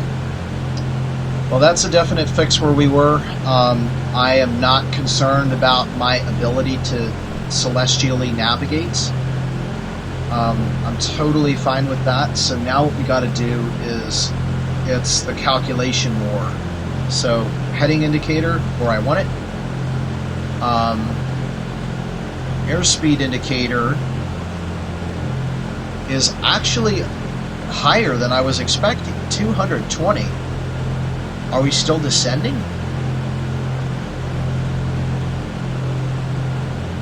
Yeah, it looks like we're actually coming up on 20,000. So maybe at this point would be a good place to level off. You know, since we're down at 20,000, which is what I want. Yep, that's 20. Okay.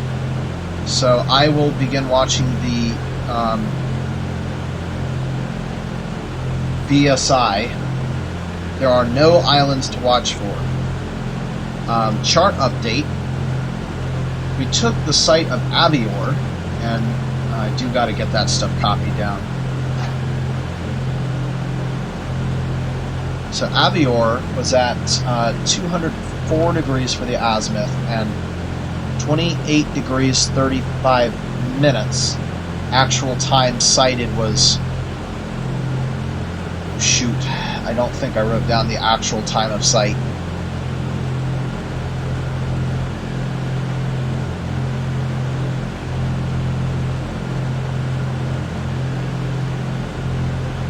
Maybe Google Earth can tell me when I made this LOP, and I can subtract like a minute from it. No, it's not telling me. Okay, well this is going to be a guess, and that's never good with navigation. It's not smart. Let's guess 3 minutes, because that's what I did last time. So I'm going to guess 16:18. I think that's probably pretty reasonable. You guys will have the luxury of being able to go back in time in the video and see how close or far off I was. Probably the latter. So we're 0 miles off course still. I've got everything copied down. Next time is at 16:45, so we've got a while to go. So calculations. Fuel consumption rate in gallons per hour, 70. Total usable non-reserve fuel. We hit top of climb 30 some minutes ago. Actually 38 minutes ago. So 71 gallons per hour, 38 minutes. Means we'll have burned 46 gallons.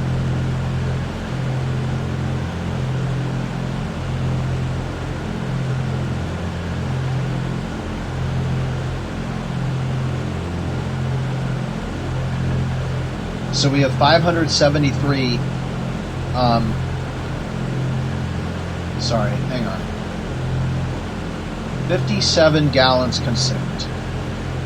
The amount of remaining less reserved, or amount of remaining with reserve, 573. Amount of remaining less reserve, 520 gallons. The distance flown at this point is going to be Santa plus, let's see, we made that sight at about 15. Wow, that was 9 minutes ago. So 9 minutes at, and I'm still guessing here, but we'll get an actual speed very soon. I'm gonna guess 270 true. So 270 true for 9 minutes will bring us forward 40 miles. So we're 40 miles plus Santa.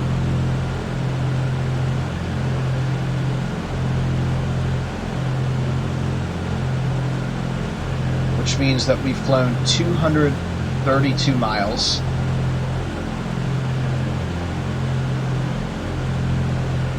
And then the distance remaining from 843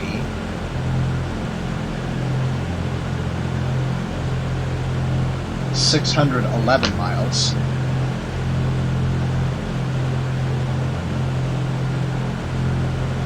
Our interpolated position, what did I say? I can do a chart update.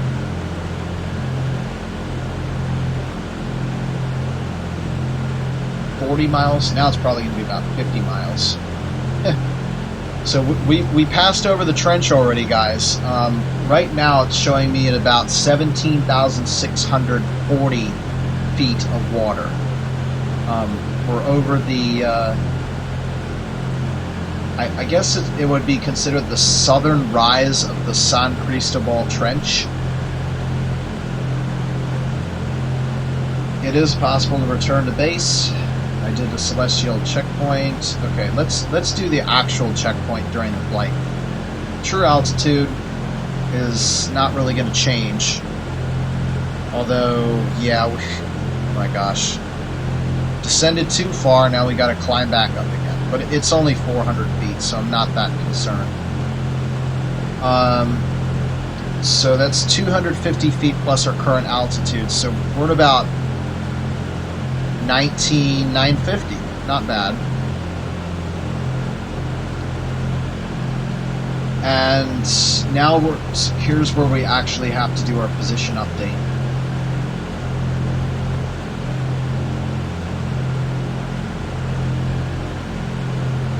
Not time to descend yet.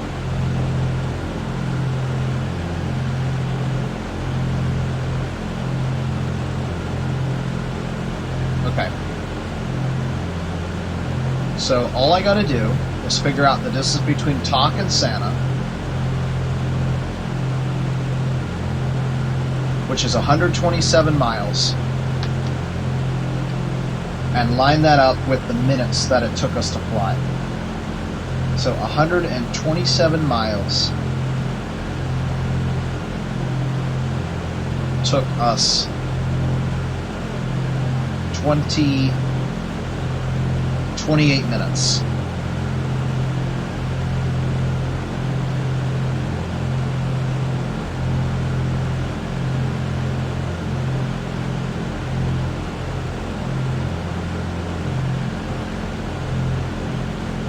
We are truing 270 knots.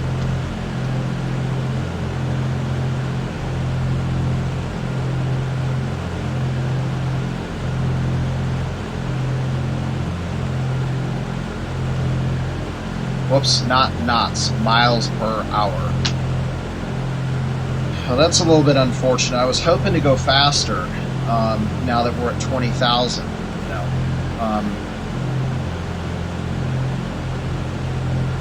I was planning for 291.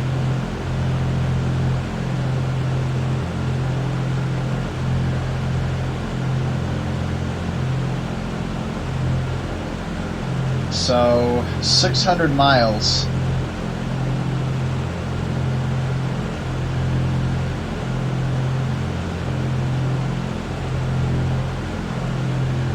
Two hours and 10 minutes versus the planned speed, which is about 2 hours. So we might be arriving about 10 minutes late, but that should still give us a dark enough sky to be able to see our LOP star.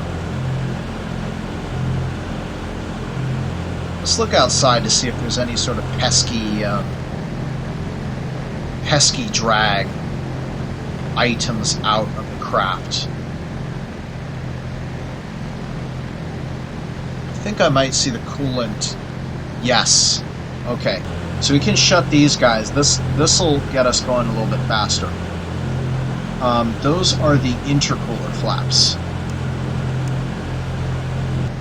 I think.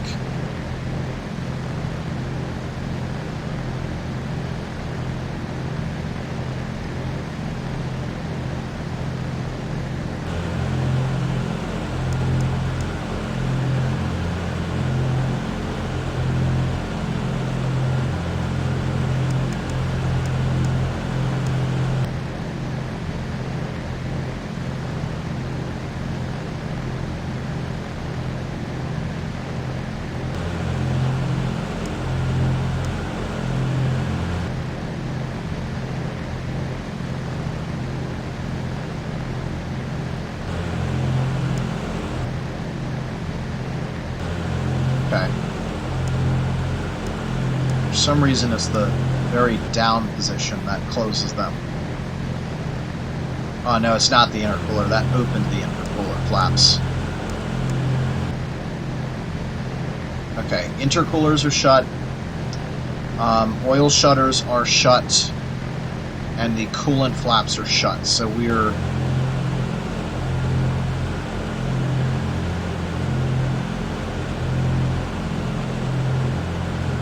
in our lowest drag configuration right now. Hopefully that will get us some extra speed.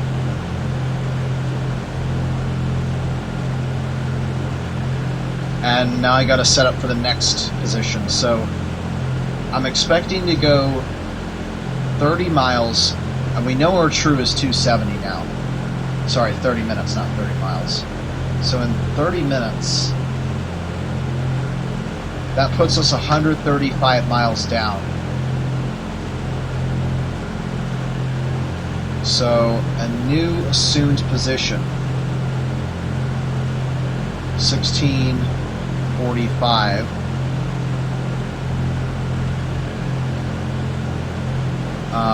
Talk plus 1 hour.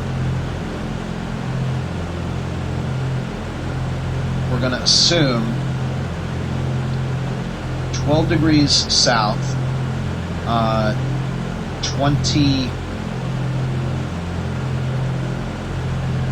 call it 25 minutes.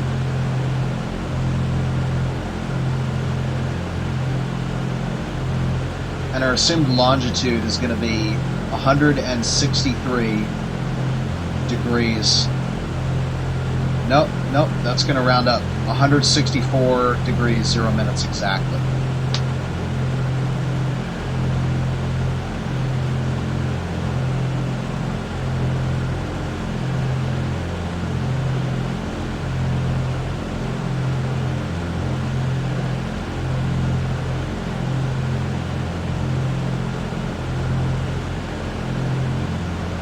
If I can just get the dang altitude up to 20,000 feet, we'll have finally been settled. I haven't had to touch the rudder pedals in some good time.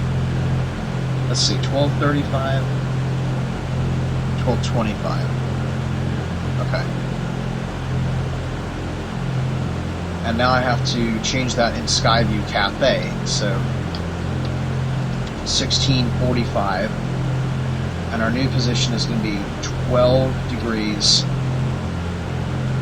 25 minutes south, and 164 degrees, 0 minutes east. And we should be able to do some starring now.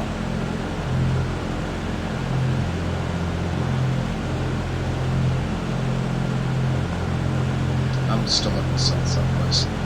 Okay, east-southeast sky puts Antares as an ideal star to use again. So I'm going to use Antares as my first star, and that's going to be at a azimuth of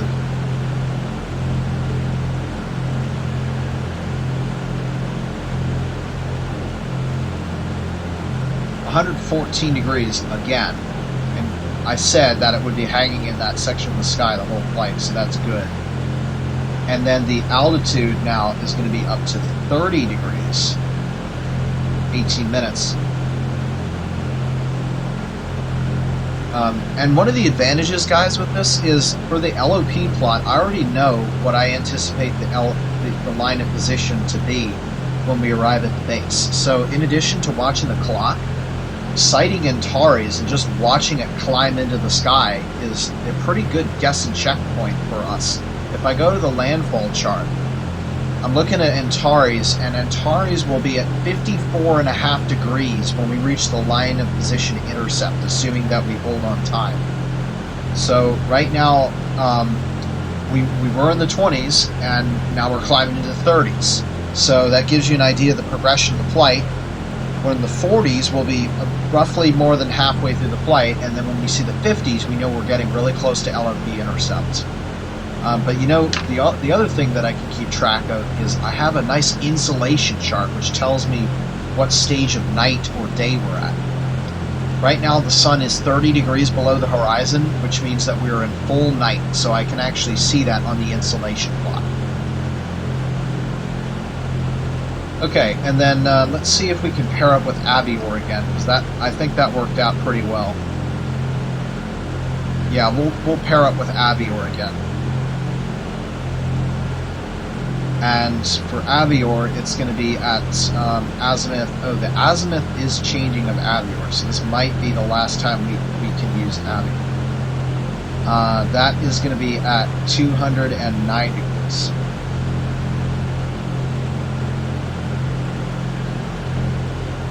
Actually, wait a minute. No, this is. I think that's actually making it a better star, because we're at 128. So add 90 is 218. Yeah, that's actually. Yeah, Avior is actually getting closer and closer to being an ideal force star. So that's actually really good. And then the altitude is going to be 25 degrees 45 minutes. Okay, let's get this stuff plugged in.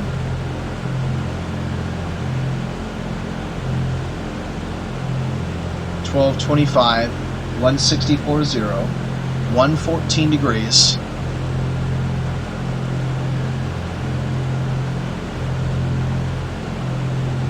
Uh, 1514, and an elevation of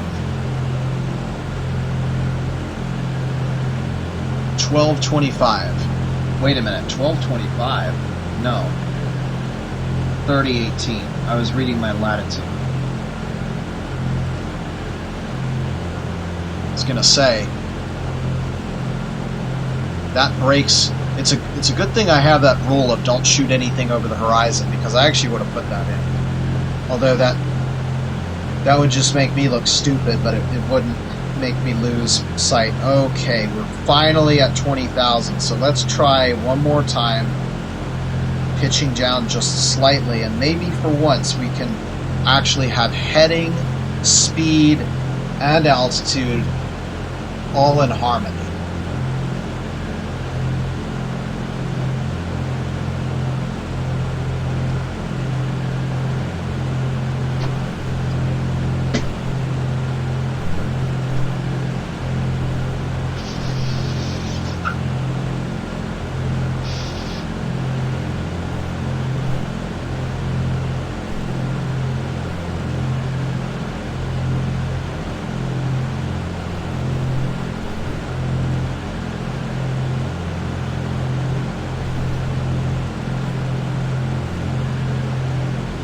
Okay, we're about 6 minutes from our next shot. Okay, we're still climbing, so try again. Pitch down just a little bit more. Okay, now we're descending, so I'm going to put one half of what I just took out back in. Hopefully I've found the magical balancing spot.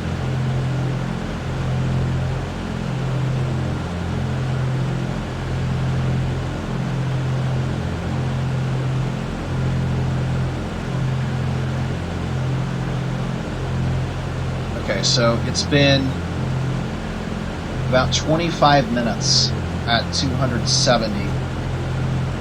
So that means we would have traveled 110 miles.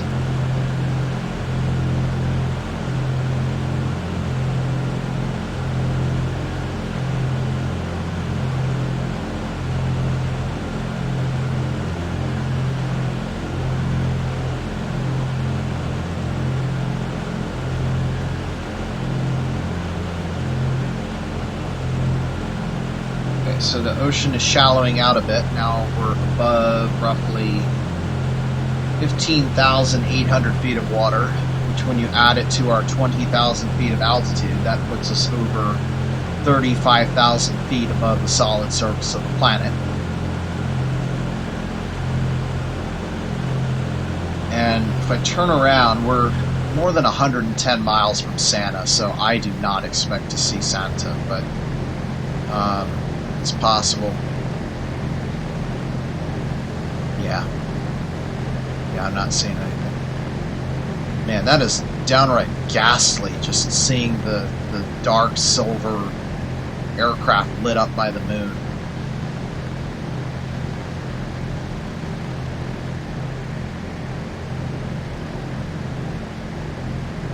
So lonely out here. Yeah, this way out here, it's pitch black. You would not see those clouds. They would not look white. They would look black. And if I look up there, you couldn't see those either. They would just be completely shrouding stars. That's the only way you could tell that they're there, is by shrouding out the stars.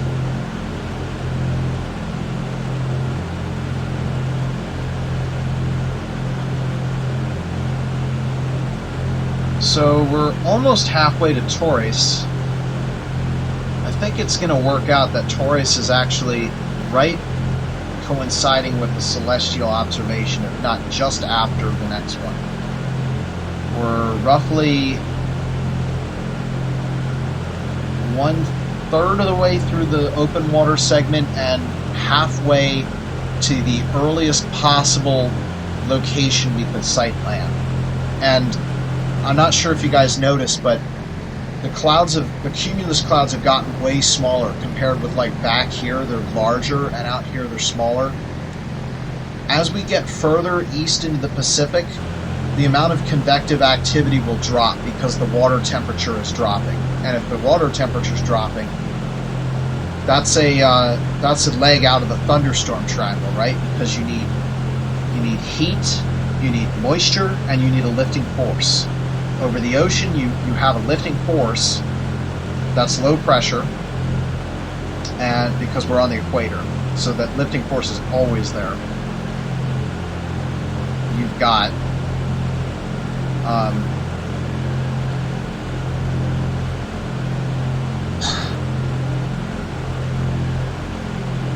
what did I say? Instead of heat, moisture, and lifting force. Okay, so there's always a lifting force over this part of the ocean, and there's always moisture over the ocean. So we've got 2 out of 3, which means heat is the only other one. That's warm water. And we're pretty much over the El Nino. Well, the El Nino, I believe, is a turnaround current, but we're on the equatorial Canary current, which by the time it's here, it's warm, but when it starts at South America, it's cold. And we're basically going to be going upstream of that current all the way back, which means the further east we fly, the colder the water will get, and the less of a chance there will be thunderstorms, until we literally reach a point where cyclonic formation is impossible. Oh shoot, we're almost probably up to shot time. Yeah, 1 minute. Time for me to clear these guys out. Clear 1, clear 2, and clear sight. Check 1225 and 164 for assumed position. 114 degrees and 30 minutes and 20 seconds. Good. We are set up to shoot Antares.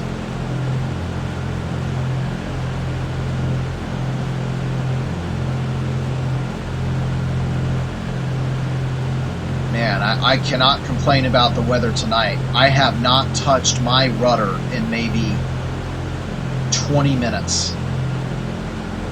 That's That's what I like to see. So this will really test the winds. Okay, 4, 3, 2, 1, sight.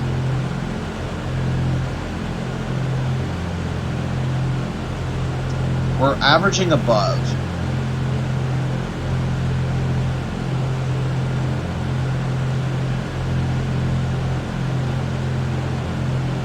Okay, now we're averaging below.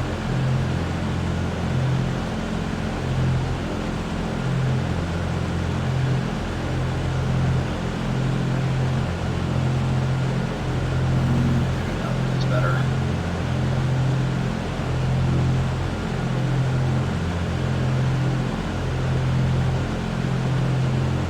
And again, guys, the reason this thing is bouncing back and forth and we can't get a perfect sight is because the turbulence in the aircraft, as well as the vibration of the engines, is causing things to shake around. You can't get it perfect. Plus, you know, my hand too, in real life. Okay, so we got another offset of positive 10, and this seems to be a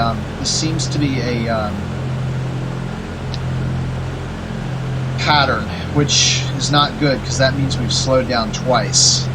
So let's go ahead and mark star 1. That occurred right on time at 15:45. So I got to get this stuff down. The 1 hour was Atari's again, and it was at 1:14, 30 degrees 20 minutes. It's cool to see that rising up from 21, so we're now at 30. Next time we'll probably be at like 39 something. The actual time was definitely 16:45, and the offset was positive 10.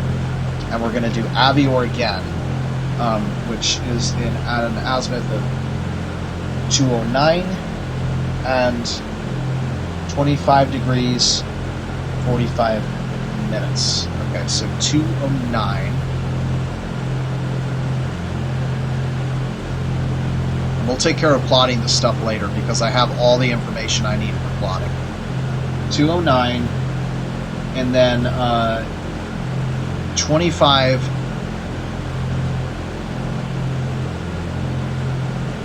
45. Okay, and it should be just ahead of the wing, right about there. This is Avior. Okay. And now it looks like we might have a course offset.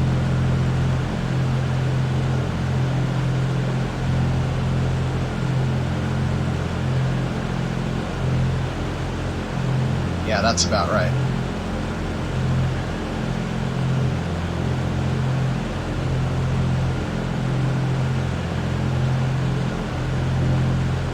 So guys, this is why we fly at night, is because you can see we've drifted off course because I had to adjust this. And if that adds up too much, we're not going to see the island. So that's why I need the stars in order to fly. You know, if I had the sun, I can check the speed, and it over several hours across the ocean, you can't check. You can only check one. And sometimes if the sun's 45 degrees off, then that really doesn't help at all. Again, positive 10. Okay. And time. So that was shot completed at 48:10. So we'll just call it 16:48. Offset was positive 10. Okay. So now that means we are cross track 10 nautical miles. And we are 13%.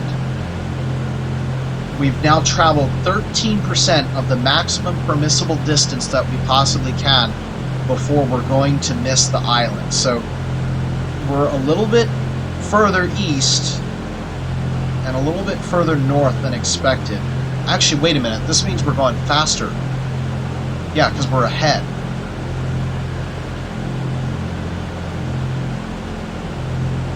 Yeah, that's good. That means we're actually ahead. Okay, so we picked up more speed. That's a good thing. The fact that we're off course, not so good. Keep in mind that the graph is oriented north up and we have a southeasterly trajectory, so we want to be following that green line. So our actual position now, we can actually move these little lines here. That's our actual position. 164.10 and 12.15 south. Of course, you know, keeping in mind that, wow, beautiful, still right down the middle. Of course, keeping in mind that we've moved from said position a couple minutes ago. Okay, so now what I need to do is go to the location that I chose for this position. So that was right about 164 and 0 and 1225 south. So here's what I'm going to do, because we got an offset. I want the Antares offset first. So I'm going to go to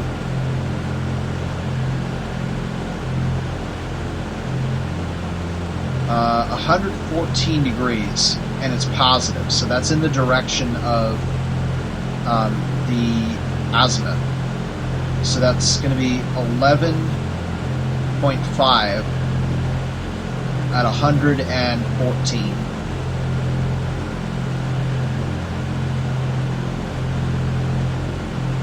Okay, so that's in position. So then all I need to do is subtract 90 from that to rotate it to get a speed LOP. So that's going to be 24 degrees.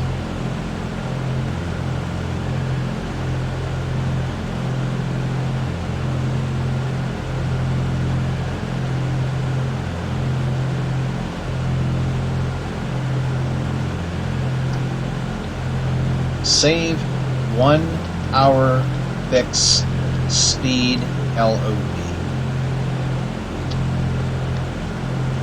Okay.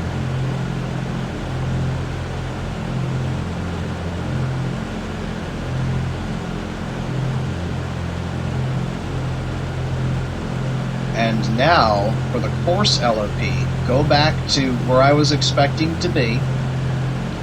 And then this time the azimuth is 209, so I'm going to offset 10 nautical miles, or 11.5 statute miles, in the direction of 209.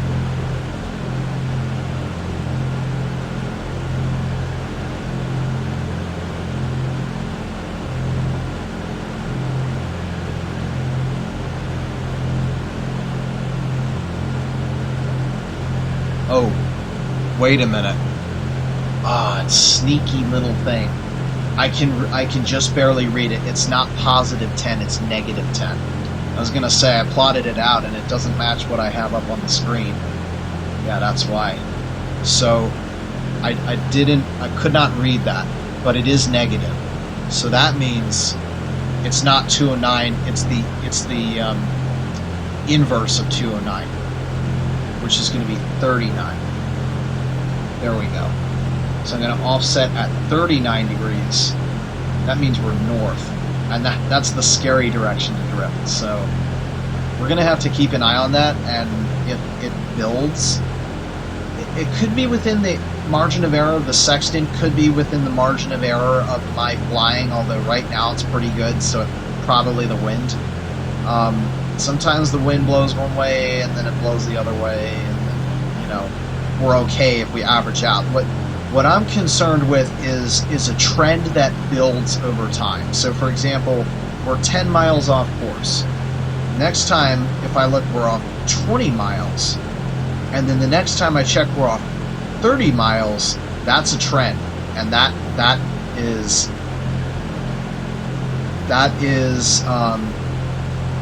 correction territory. So that's where I actually make the fix.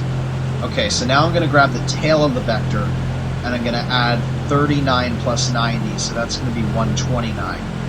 And that's going to be the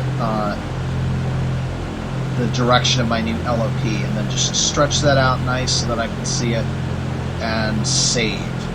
That is the 1 hour fix course LOP. Okay, And now I can look at the distance between the first and the second ones. And let me just check my fuel real quick and see. So we're going to use 195 gallons light. That's more than the entire drop tank. So we'll stay on the drop tanks for the rest of the flight. No need to switch them. Okay, sorry for that distraction, but I just thought about it and needed to do it before I forgot. So all I need to do now is just connect one fix to the other fix, and we knew it was exactly 30 minutes. So 146. Okay, we're drifting. Actually, that's the right direction. So as long as it doesn't bounce out of that pen, I'm okay with it being a little bit south, because, like I said, we're a bit north of course. This looks much better. So I'm going to line up 146 on the outer edge of the E6B with 30 minutes on the inside of the E6B. So if I line that up,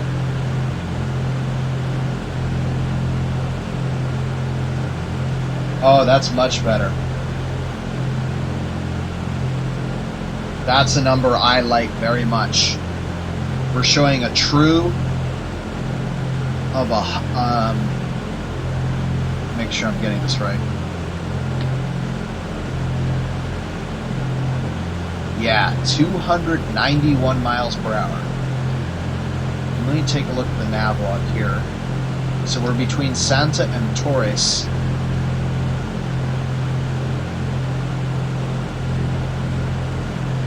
Let's see, actual expected ground speed between Santa and Torres is 305. So, okay, we're about 15 knots slow.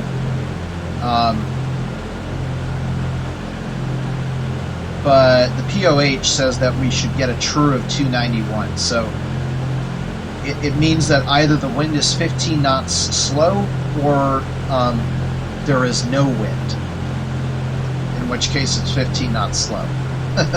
So either way, it's, I guess, pick your poison, right? Except it's not poison. It's basically telling me that my nav log is either right or close enough to not really be wrong. So that's nice. So now the next thing I do is I'm going to go another 146 miles from that LOP. And it looks like we're going to hit Torres first. So I had to prepare for Torres. But back to the instrument scan, heading indicator, good. Altimeter, looks like we're back in the teens again. Okay, going up. Launch airspeed indicator. It might just be that my pitch trim wheel is a little bit oversensitive, in which case it's time for me to actually like reach down and grab the wheel using the mouse wheel. Islands. Can we see islands now?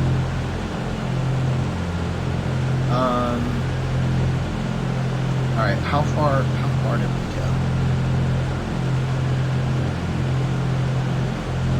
go? Almost 15 minutes. Let's round it up to 15 minutes. That means we would have gone about 70 miles from our location. And assuming that the drift continues building, that means that land is going to be off maybe about 30 degrees at 102 miles. Yeah, we might be able to sight land, but only just. Oh, I think I see something. I also think I see light in the sky. Yeah, it disappears when I zoom in. Oh yes. Yes, I can see the coming dawn right there, but only there. Dark there, dark there. I think that just happened in the last couple minutes. Alright, well, you know what we have to do now, right? Update Skyview Cafe. Tell me what I should say. So, what time is it? It's pretty much the top of the hour. And Let's see. At this point, I believe us to be at about 165 east. Let's see what the sun looks like now. Still minus 26 degrees. I'm surprised. We are not in astronomical twilight yet. There should be no sign of dawn until I get into astronomical twilight. But anyway, that's probably minor. I am using this stuff to figure out where I am, by the way. Like, for example, if I see the sun come up and I'm expecting the sun to rise in an hour, clearly I'm not where I thought it was. Okay, so no islands for the time being, but we got to keep moving through this thing. Chart update, I just did that. Fuel consumption, 71. Total usable non-reserve fuel. I'm assuming that we're going to follow the headline, so I've done enough calculations for this time.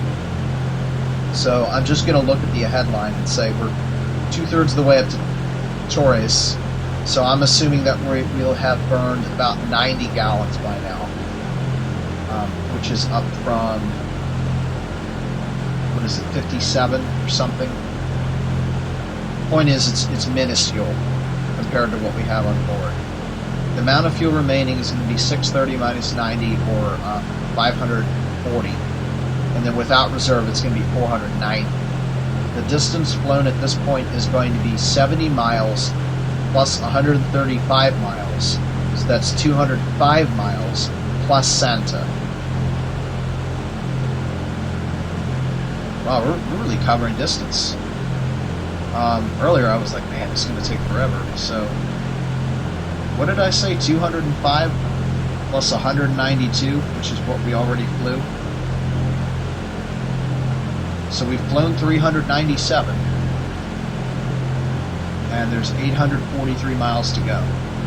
Well, no, there's 843 miles in the flight.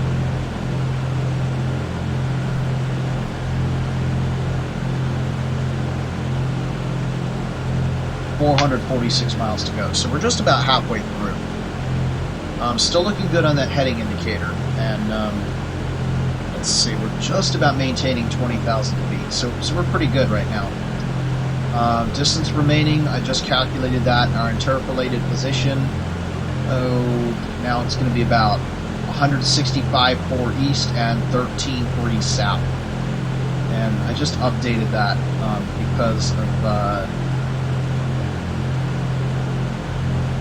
trying to get the insulation off of Skyview Cafe here. Okay, is it possible to return to home base? Yes. Okay, that's it. Alright, get set up again. So this time, I think I did say we were going to hit Torres first. So I need to figure out what time we're going to hit Torres. And Torres will be celestial because it's oceanic. So that means I have to get a sight. So I'm going 129 miles. For the E6B, 129 miles to Torres would take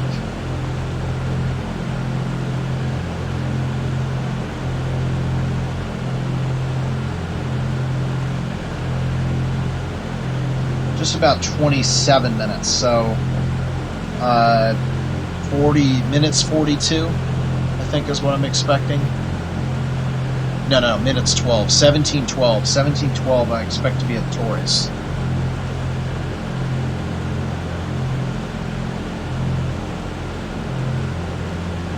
Okay.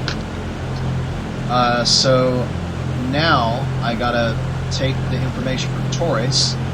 13 south, 48 minutes. 13:48, and then the longitude for Torres is going to be 165.29. 10, 20, 30, 29. Okay. And then the time is going to be 17:12.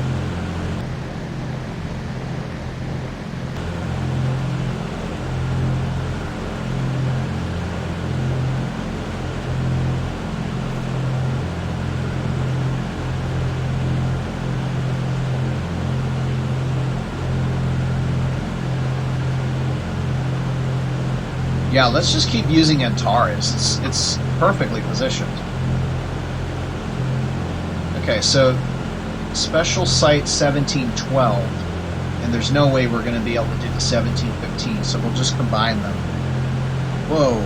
I think we just hit a sudden upgust of wind. Interesting.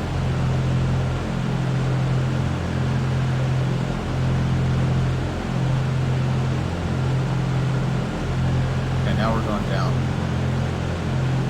Okay, Antares.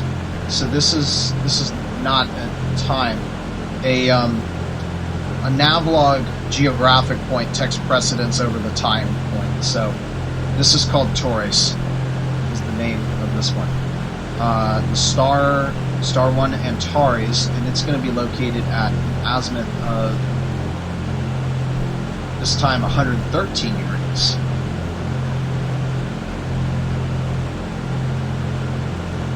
And altitude 38 degrees, 13 minutes. So not quite 39, but pretty close. And this is for 13 degrees, 48 minutes south, and 165 degrees, 29 minutes east.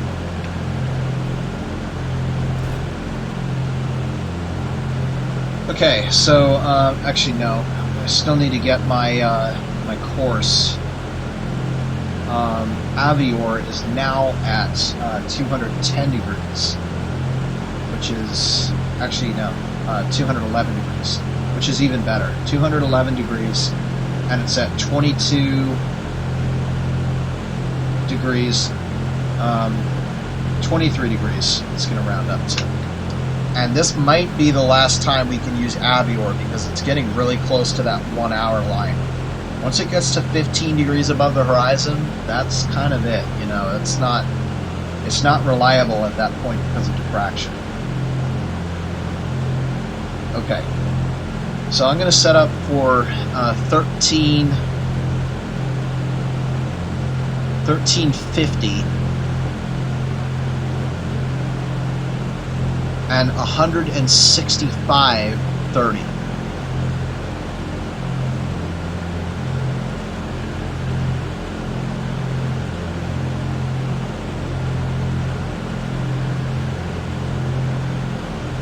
Star 1 is going to be at 113 degrees.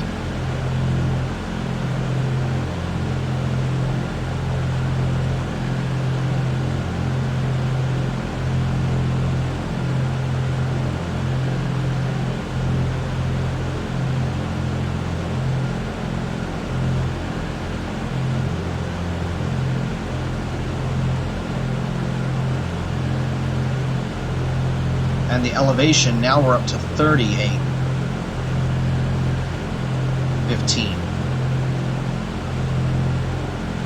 Okay, 1348 south, 165.30 east, 113 degrees, and 38 degrees, 15 minutes. Okay. We should be set up now.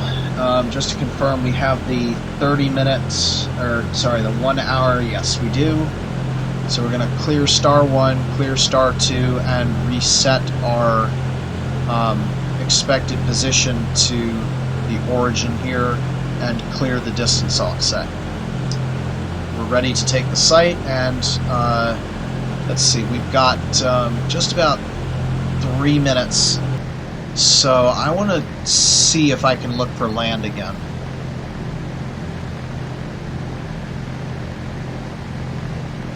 Because by Taurus, we should be able to see land at maybe 45 degrees off.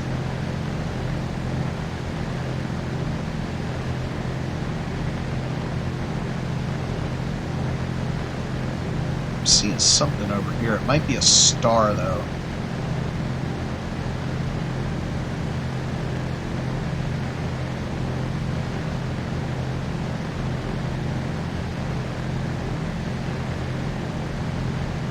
Yeah, I think that's a star.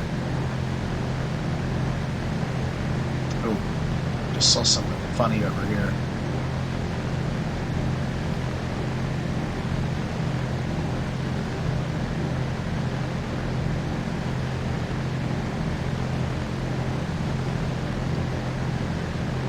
horizon's definitely getting brighter.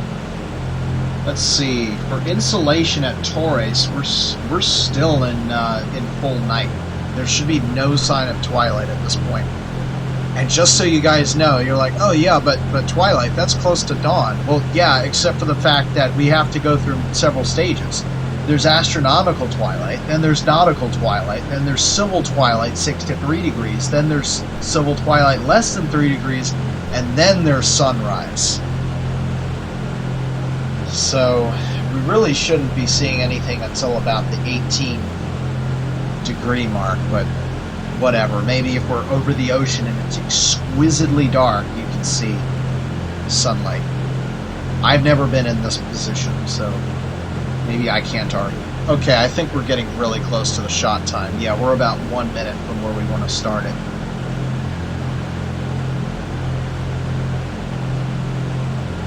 And we're going to be up this way.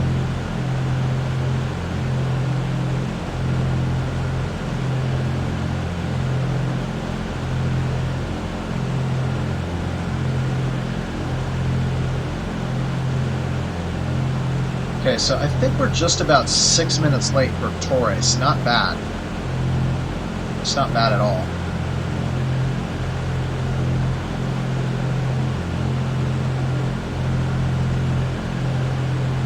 I'm actually pretty happy that Antares is our LOP, because this continues, you know, the slight learning curve. It's like, come on, you've cited Antares, you know, a dozen times by now. Surely you can cite it one more time. And that's all we got to do for the LOP intercept. Okay, 5, 4, 3, 2, 1. Citing Antares for Torres. Not too shabby.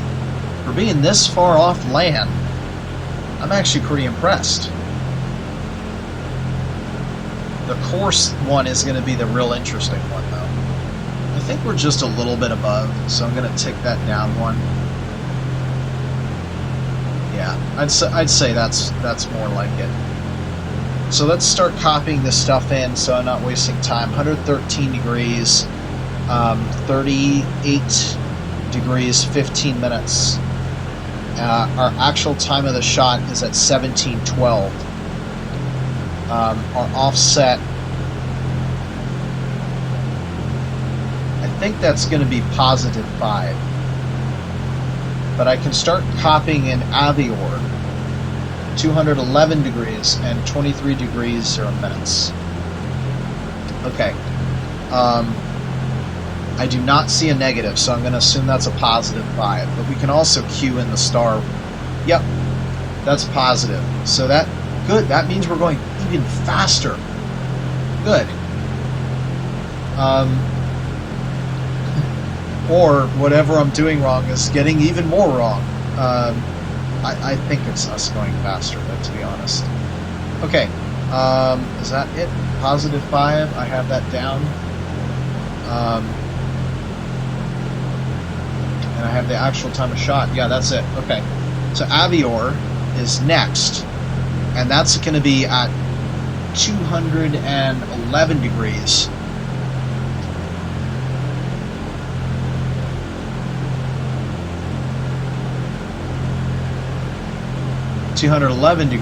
And 23 degrees on the nose. And that's going to be just about right off the wing.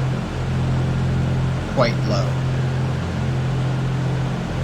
Okay, Avior, and we'll put down 17:14 for the shot time.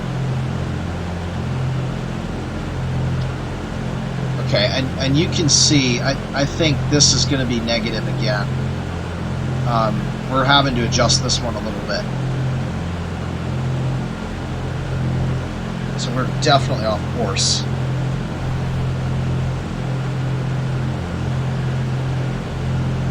And depending on how off course we are, that's going to determine whether or not we take action.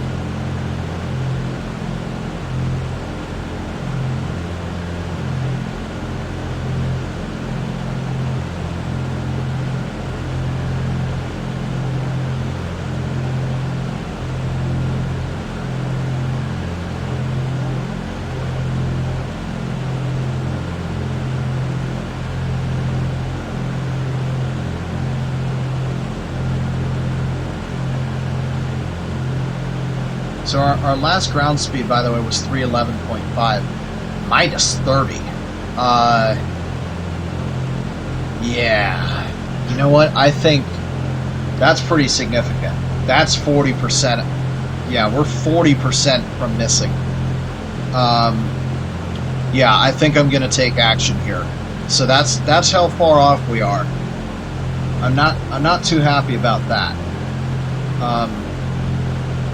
Okay, so we assumed we were at Torres, and I do want to be rather quick about this. Just make sure I have all the information that I need from that. Yeah, we're good. Okay, so Torres, we sighted in Tares, which is at 113 degrees, and we had an offset of, I think it was positive 5. Yeah. So that's 5 at 113.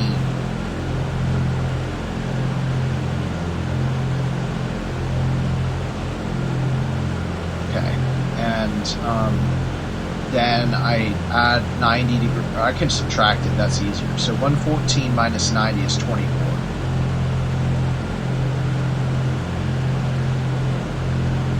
And I'm going to drag this one way the heck out because I know that my my course line is going to be way up on it. So this is Torres, speed, LOP.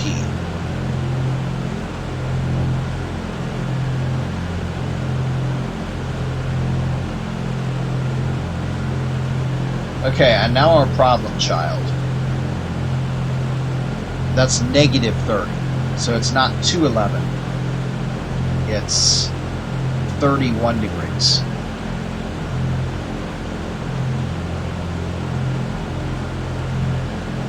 And we're off 30, which is going to be 34.5 statue miles.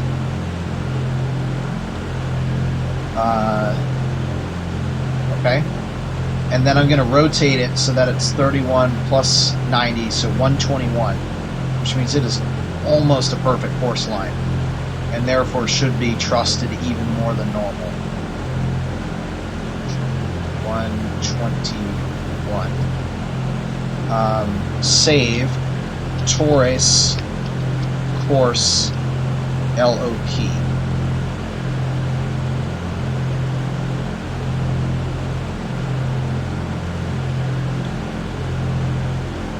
Okay, and that's enough. Let's get back to the... Okay. So here's the deal. If I plot out from Santa, which is the last true fix that we had on the site on the ground, we've been drifting, and if we continue to drift, we're going to hit Torba instead of Espiritu Santo and be 72 miles off. We will be able to see land, but that could make complications for our LOP intercept. And when we're on the intercept, we'll definitely be in blue water again, way past the islands. So I am going to take action. So in order to do this, this is the first time I've had to do this checklist. So I've got a procedure for corrections. So I want to do wind correction to parallel. That's the first thing I have to do is I have to fix the fact that we are still getting more off distance. So I have to use the fix on the chart to determine how off course we are. It's 30 nautical miles. So in general, if you're less than 10, that's within the margin of error and no adjustment needs to be made. Well, 30 is significant, so we're going to make adjustments. Remember that by the time you find that you're off course, you've continued on your wrong course for an additional distance. So I do have to note that when we do this. Find the off-course distance on the outer scale.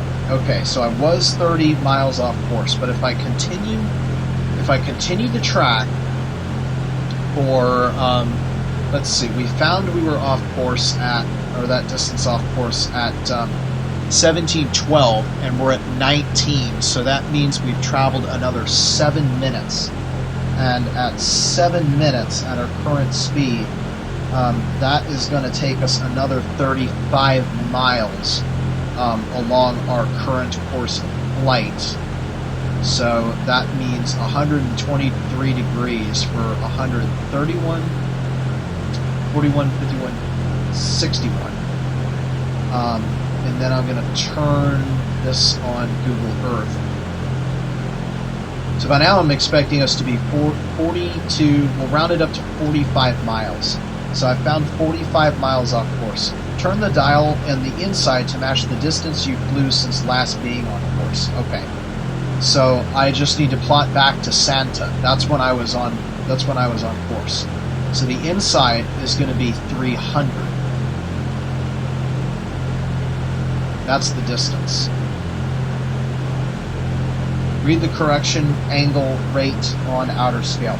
So I need to match 45 with 30 for 300, and then I read the rate is at 9D, but you know, it's because of the 10, it's 9 degrees. So I'm gonna write in my log correction 9 degrees right at 1721. Okay? And I think we were following on our nav log, we were following, let's see, actually we're between Taurus and LOP intercept now. So that's 125 plus 9, so that's 134. Oh, well, we're just about there, actually. I just let that decay to where it should be. Okay. So we're paralleling, but that still doesn't solve the problem. We need to get back on course. So now we apply the wind correction to destination. On the inner scale, set distance remaining in flight opposite distance off course on outer scale. So we're 45 miles off course on the outer scale. And we need the distance remaining. So that's the distance to Espiritu Santo, which is about 112 miles. So 45 with 112 puts the rate at 24 degrees. And I think that's it, 24 degrees.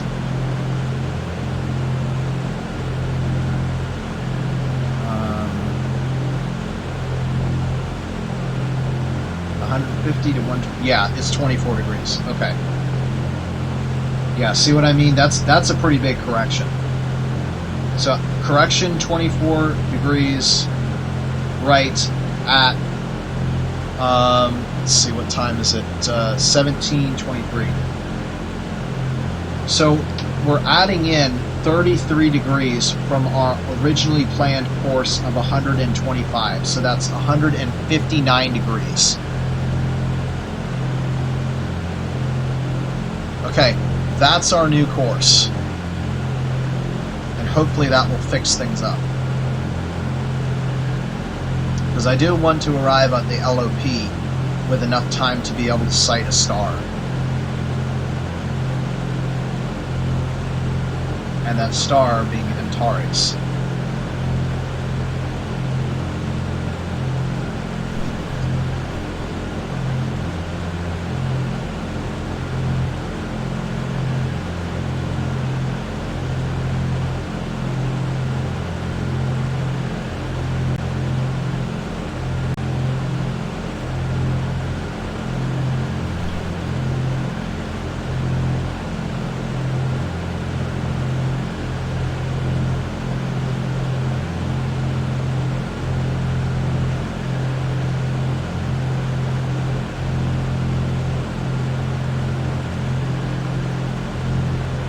Alright, so let's see, 45. We're 20 minutes away from the next observation point, so I want to make sure that I have the correct orientation now. We're at +7 magnetic, so we need to subtract 7, so we're at about 150 degrees. For the actual 152, I think, to be... So the hope is to hit the very tail of the Espiritu Santo. I keep doing that. Espiritu Santo of Sanma, which is island of Vanuatu.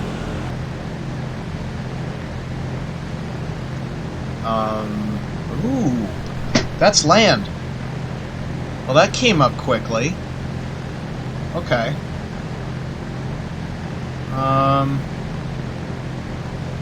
Well, I think we're going to need a little bit more time to identify, but that's good. We have land. I'm going to write that down. Land at, what time is it? 17:25.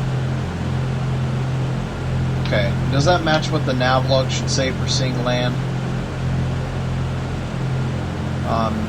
Let's see, I passed Torres.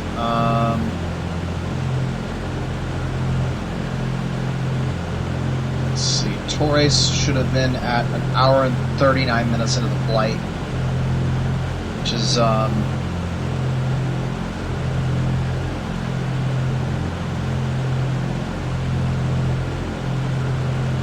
1806. So we're at 18 something? No, 17 something. Well, wait a minute then. What's going on here?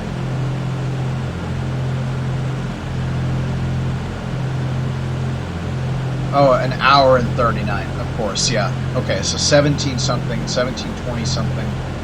Means we're about halfway between Torres and the LOP intercept. Is that right? So it's 83 miles from Torres, and not so much. But I guess it's because we could have been off track. Anyway, alright, we gotta identify this landmass that we're approaching.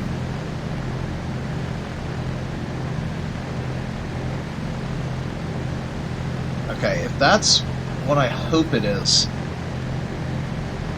that's Espiritu Santo, and there's a bay, and then there should be another tongue that sticks out. Yeah. And then directly across should be Torba.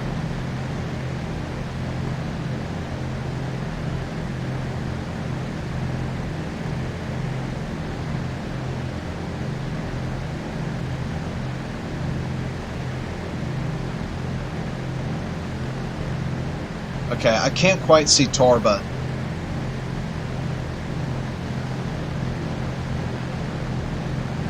Like, I'm neglecting to say it because if this actually is Espiritu Santo, like, you know that correction I was talking about? That correction is heading for that spit of land right there, if assuming that this is Espiritu Santo. So that means we are literally on the dime of our correction. So in other words, the correction was so accurate that even visually we can't tell that we're off. But like I said, I want to confirm. I'm not 100% certain yet. Hakua is the town that's down there. I don't see any particular runways. Let's see, I need to turn this to match our current orientation. There should be a hook of land here. And then, yep, and then a cutback with a little bit of a bay. Wunpuko is up there. And then further back, yeah, and then this way should look like a sawtooth.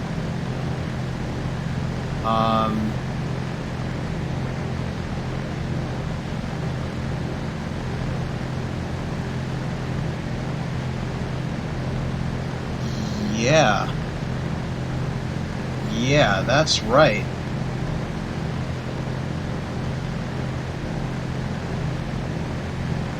Oh yeah, this is it. Wow! I can't believe that. We just nailed it. Absolutely nailed it. Okay, well, alright, so what I think at this point is my navigation is sufficient to be able to do the legs.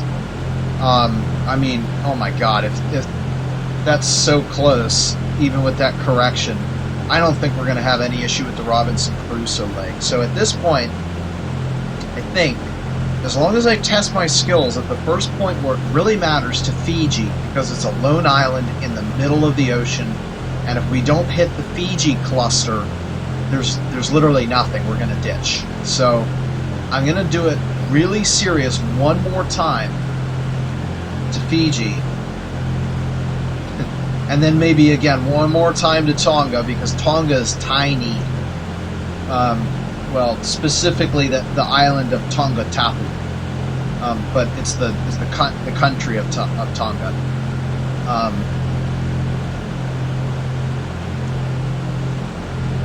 So I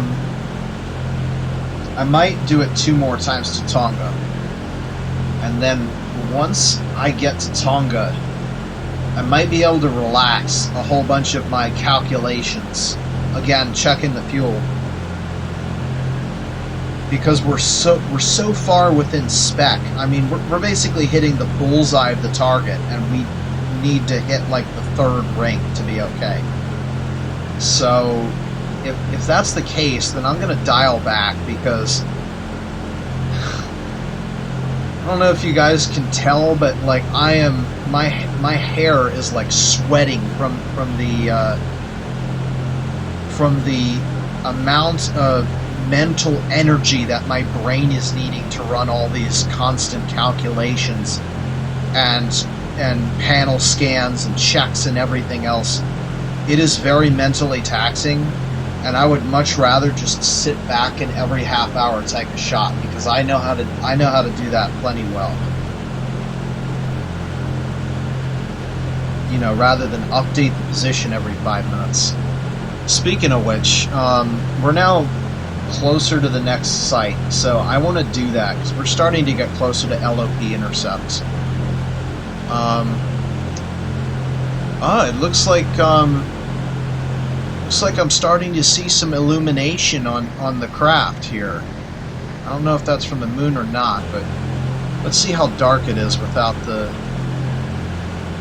Yeah, it's a little bit brighter. I still can't read the compass, though. I need to read the compass, so that's going to have to stay on for the time being. I really wish that were red, because if that were red, it would be so much more comfortable. The white creates a massive amount of glare, and unfortunately I can't modify it because it's a .ddl or DLL, so it's pre-packaged. Anyway, like if I use the thing in real life as an armed service member, I would just take like a red bag, a red plastic bag or red film with me, and just cover up the fluorescent lamp so that it shines through red, because red preserves night vision.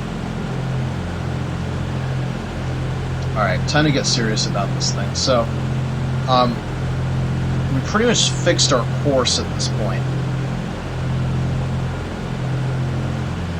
So we definitely want to get back on our original course, because now we're going to start straying the other way.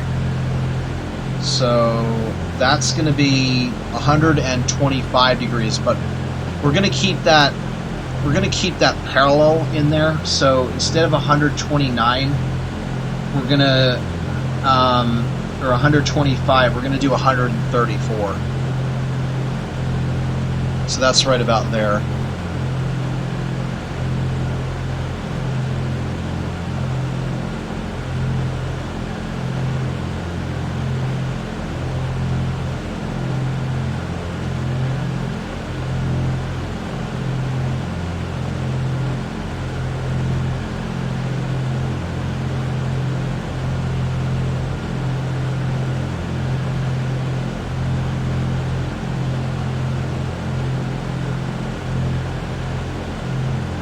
so we're right about bang on for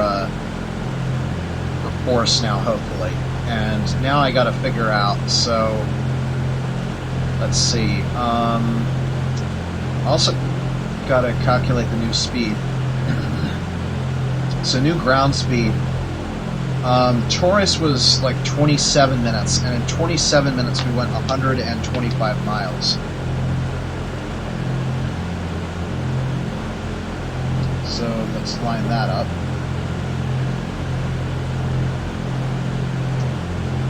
So we trued about, we slowed down again, about 280. So the wind's doing some funky stuff with us. Alright, this is the bay I was talking about between the two tongues. It's called Big Bay. And we should be cross-cutting it to the other side. Yep, this is Big Bay of Espiritu Santo. We got it. And let's see, there seems to be... Oh no, that's a bridge down there. Maybe I can identify that bridge too. I feel like the trolls from The Hobbit. Can we identify him too?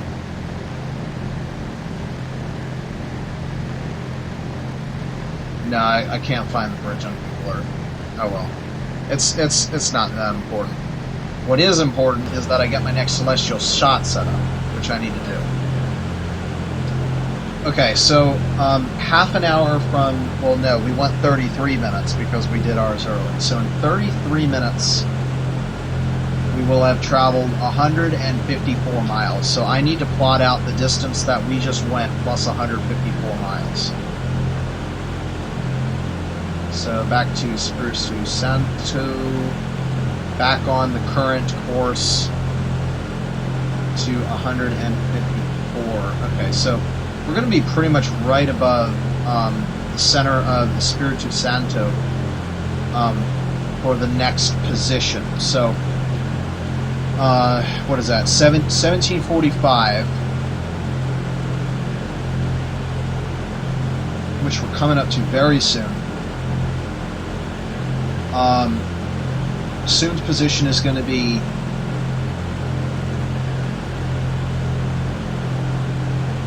15 degrees, 15 minutes south, and then 167 degrees east.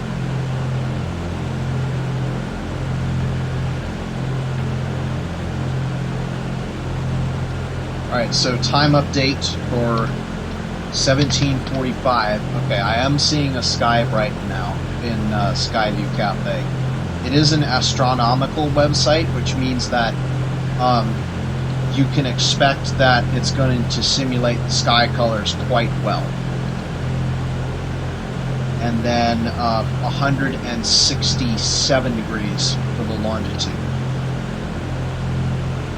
Okay, so now insolation says, yes, this is astronomical twilight, and we're actually almost to nautical twilight. That's where you can start to see a firm horizon.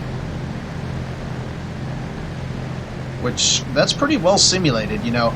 Aside from looking at where the stars blink out, this is pretty good. It is kind of hard to see the horizon on my indicator, except for there. But nautical means you can see the horizon all the way around, so we're definitely not there yet. Okay, so going back to the sky, we're getting close to LOP intercept, so I'm going to pick Antares again. At this point, it's going to be Antares all the way. And then we went east-southeast. Antares is now at 100 and... looks like, 12 degrees, 112 degrees. 47 degrees, 30 minutes. Alright, so we're in the high 40s, we're getting close. And then let's see, it might be too late for Avior. Nope, 19 degrees, we can get Avior again. And we will, because it's basically right at a 90-degree angle. Its azimuth is now 212 degrees. and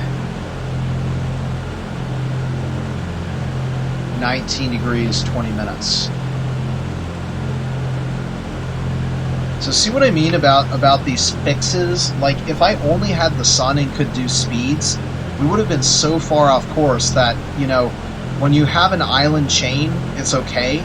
But if you have one tiny island that's 10 miles across, it's fatal. That's interesting. It looks like we're doing about 220 true, which is not what I would expect. You know, when you climb higher up,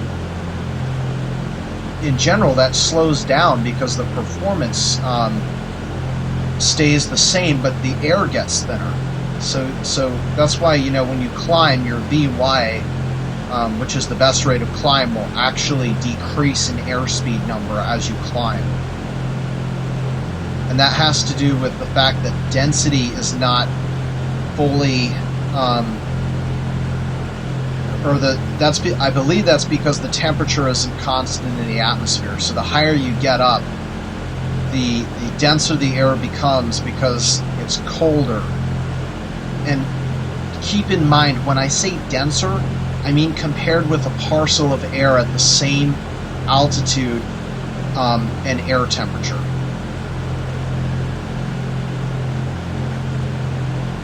Yeah, maybe that's a really bad comparison. Okay, forget it. Oh, gotta plug this stuff in. I still got 3 minutes. Okay. So updating position 1515 and 167.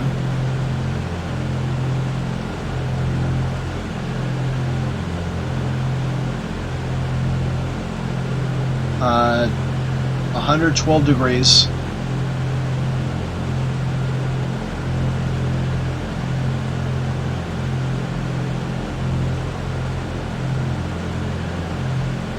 And 47 degrees.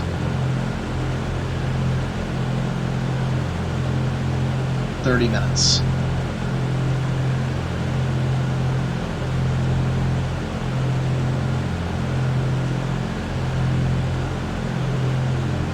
Okay, and I want to confirm that I have the Taurus plots down. Yes, I do. Okay.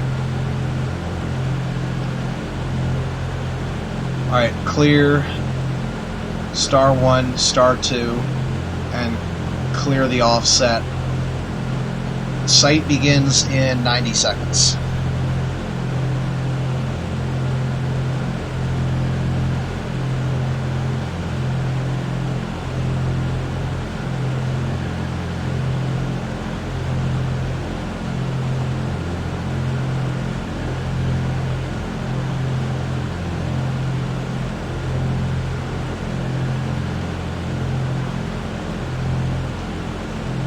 Is at 112 and 47 degrees, 30 minutes.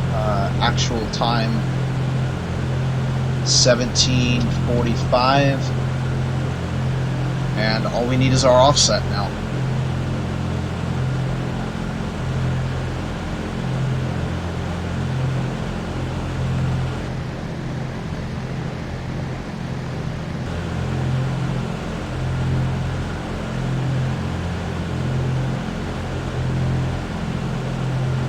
Definitely getting closer. The sun is at minus 13.5 degrees, and nautical twilight begins at minus 12 degrees. So we're getting closer. A lot of times I obsess over this stuff in my train videos, and it might be a little bit unjustified. Like, why do you care? It's not that important. Well, I like to, you know, pay attention to that stuff, even though it's irrelevant. Here it is absolutely relevant, because when you see dawn, that determines where you are. Okay, taking the shot. Okay, probably a little bit above.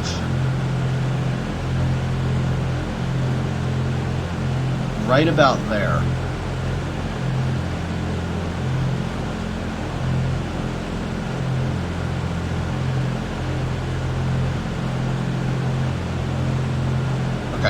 I'm happy with that. So there's going to be some offset here. We'll have to see.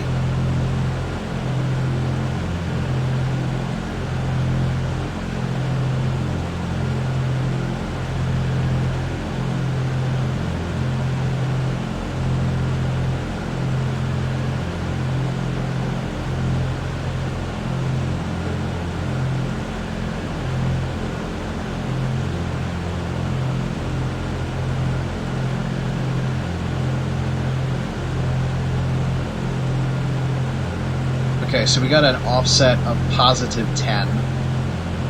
So that's going to be 11.5 miles out at 112 degrees.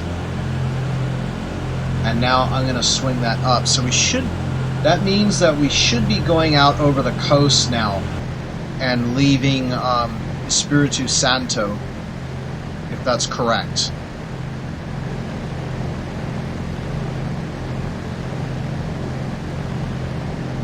Okay, so we left a little bit of time ago.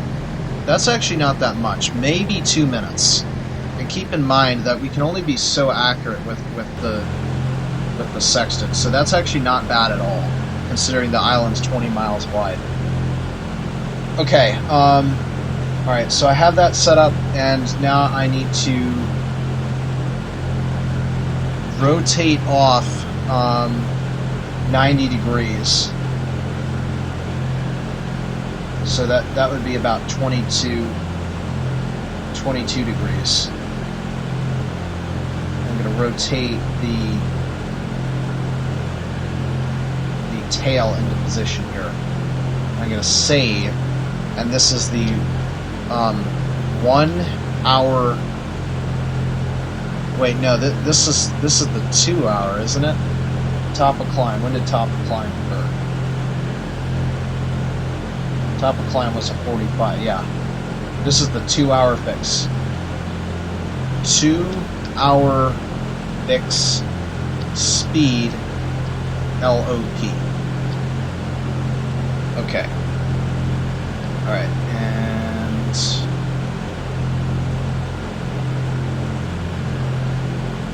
plot and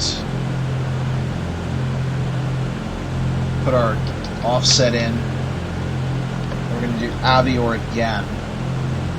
Azimuth is 212, 19 degree, 20 minute.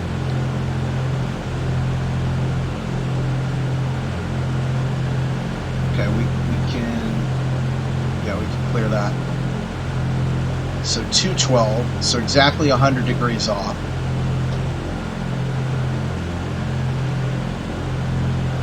And we have 19, 20. Okay, take the shot. We'll say that the shot occurred at 1749.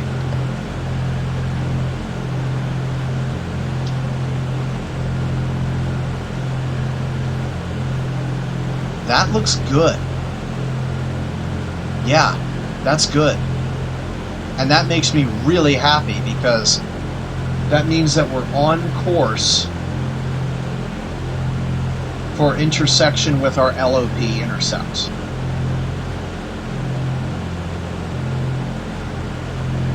That's good.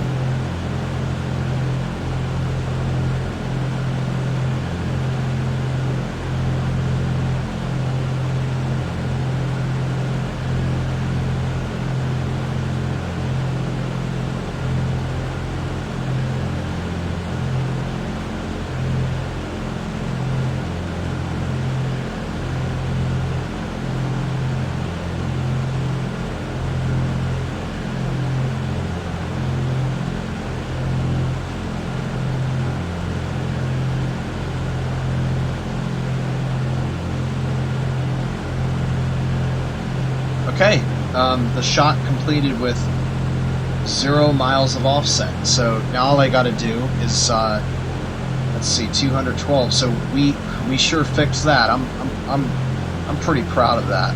How well that worked out. So 212 plus 90 would lead us to 302.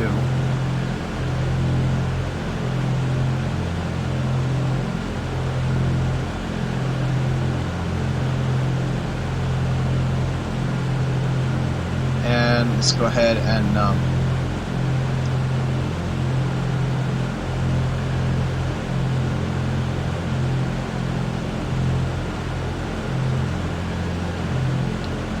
plot that. Just a little bit east of where we were expecting, but pretty much right on course.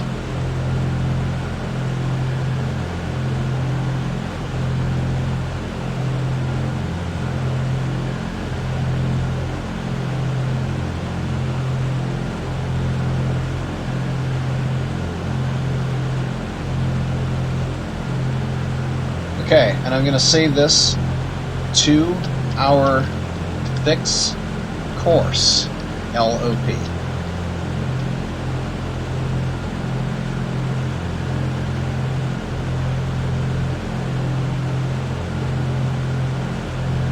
Okay, we're in really good shape heading towards our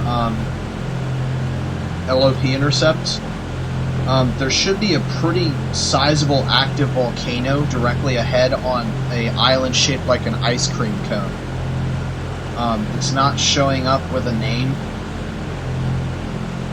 but it looks like the main city there is Port Bato. There's an island there called Pentecost, which is hilarious because I'm actually going to name one of my... I've already planned that leg preliminary, the Easter Island of Robinson Crusoe, because I'm so concerned about it for fuel, but maybe I don't need to be because clearly I'm not burning as much. And one of the waypoints on that leg is called Pentecost, for hopefully obvious reasons. Okay. Let's see if we can find a volcano island.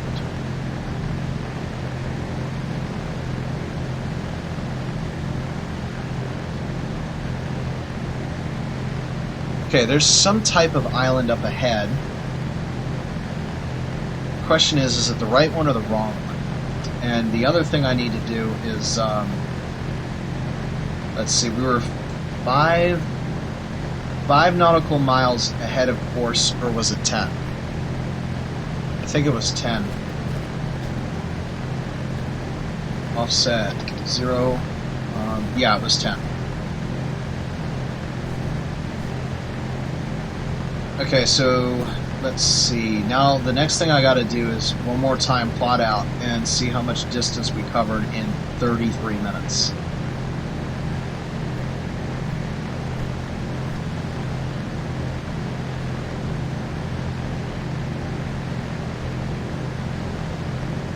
$171 miles in 33 minutes. Oh, we accelerated again. We're doing 311 miles per hour. True. And let's see, my ground speed was estimated at here 286. So I guess the winds are just a little bit funky behaving. I'm not sure that I really need to calculate the winds. Like, that was on my to-do list, but I mean, clearly the winds are wacky because I've been pretty much flat out, as I should have been the whole time, and I haven't really had any issue getting back to Espiritu Santo, so that's a pretty good sign.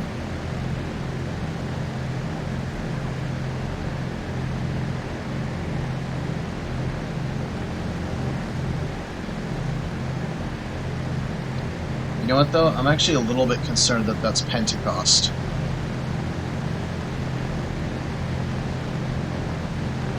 And then that would make this Oba.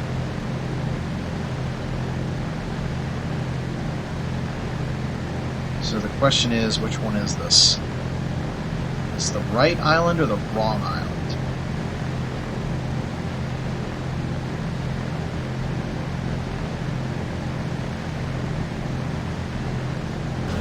following course here.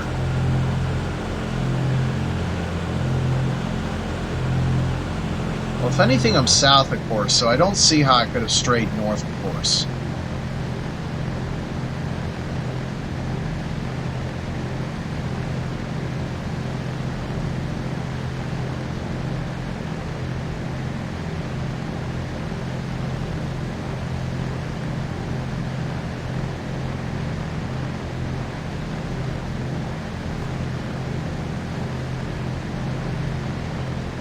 Okay, so the next thing I need to do is figure out if there's going to be another 30-minute fix. So we're traveling at 310, so that means if we cover 155 miles on the next leg, yeah, that's less than the LOP intercept. Okay, so this is it. I'm going to go to my LOP intercept checklist and start preparing for it. So landfall chart becomes current. At 100 nautical miles, prepare for landfall.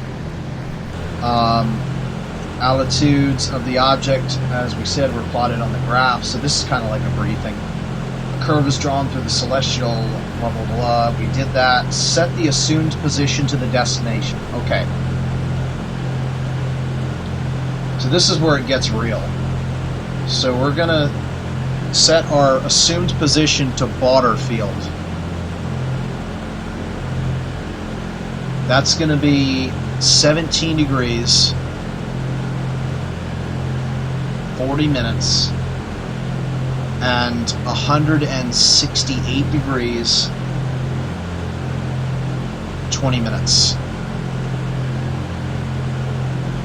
And now what we need to do, I'm going to access my landfall chart. And we're at time 1757. So we can split time. It's going to be 52.33. So 5220 is what the base would be seeing. So I'm going to put the elevation up to 5220. And where I'm getting this information is from that chart I showed earlier, the landfall chart. I'm reading halfway between 1747 and 1747 and 1807. Interpolating says that it should be at about 52.33. And the azimuth looks like it should be about 111 degrees. So what I'm going to do is I'm going to look for Antares and figure out whether it's above us or below us, and that's going to tell us how close we are to the turning point. So here we go, assuming that we are the destination, and this is just about nautical. Yeah, this is nautical twilight here. Okay, here we go. Okay, so it's not time yet. You can see that we're quite a bit off.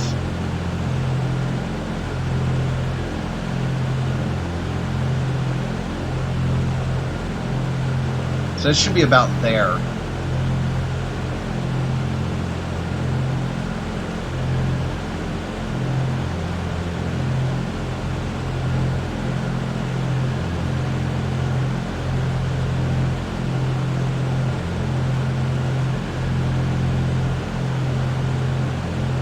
So our observed angle, let's see, if I look at the graph here, our observed angle was 51 degrees on 25 minutes. So we're close. We are close, but we're not there yet. We need it to be higher. Oh yeah, I think we just about nailed this for timing wise. See, because the stars, oh shoot, I canceled the sight by doing that. Oh, we still got an offset. Minus 55 miles. Okay, that's good. What that's telling me is that we are 55 miles from the LOP intercept in the west, or against course direction, which is good. Because if it was the other way, That is the heartbeat in your chest. Oh my gosh, we got lost method. Okay, so that's about 63 statue miles off. Okay, so now I need to do a speed calculation and figure out how long it's going to take us to fly 63 miles. So it's going to be 12 minutes. So 12 minutes from now, 1812, that's when I'm estimating. I'm going to write that down. Estimating LOP intercept at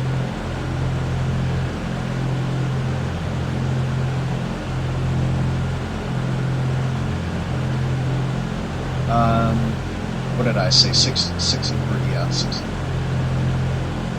12 minutes, 1812.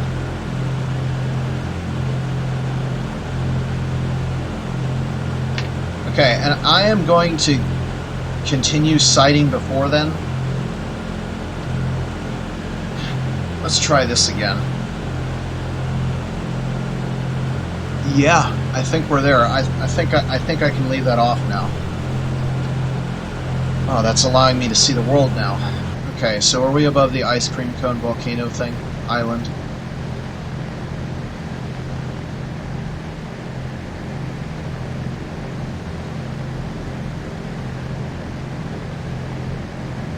Okay, that appears at the southwest corner of the ice cream cone volcano island thing, which is good.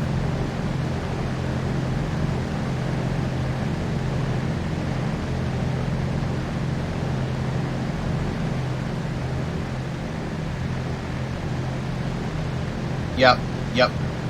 And then, oh yeah, there should be two Ilpama, it looks like, off to the southeast.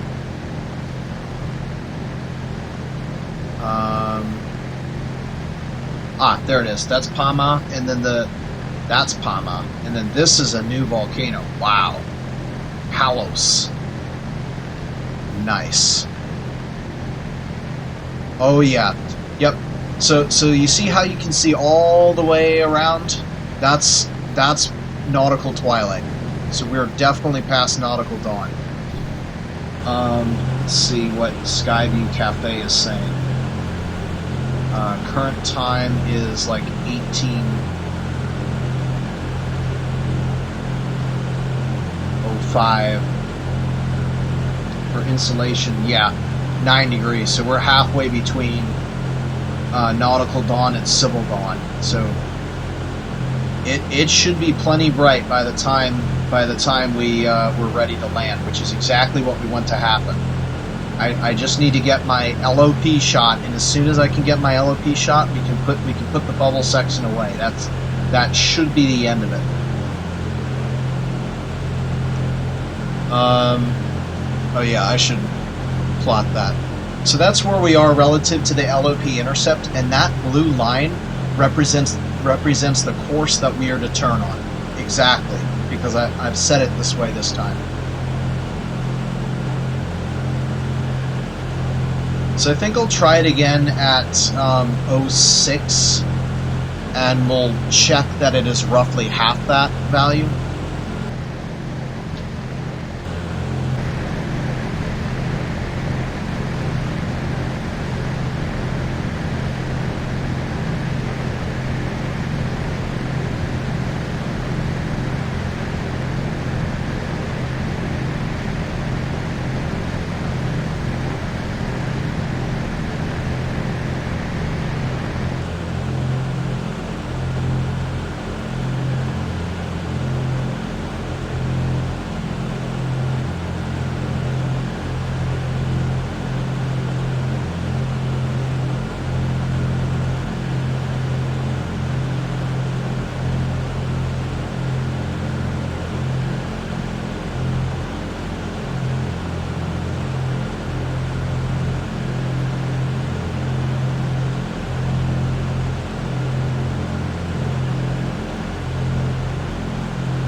Oh, you know what? I need to set up again. I keep forgetting. Actually, we'll take it at 1807 because I have an exact value at 1807. At 1807, it'll be 111 degrees and exactly 54. Yeah, exactly 54 degrees. 30 minutes.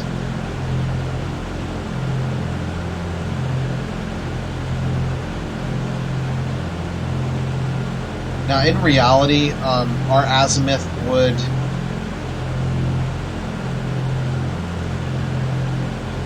actually, no, it wouldn't. It would not differ in our situation.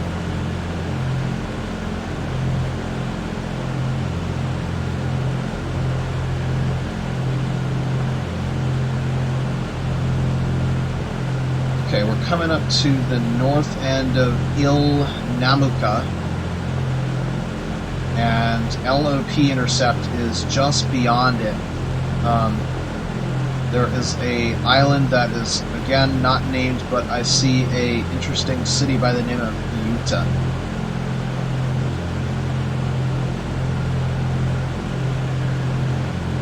This is the New Hebrides, by the way, which we were in. Also known as Vanuatu.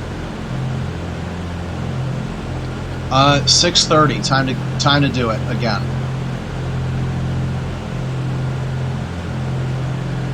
Okay, almost, but not quite yet. See, we're closer to that LOP. Not quite there.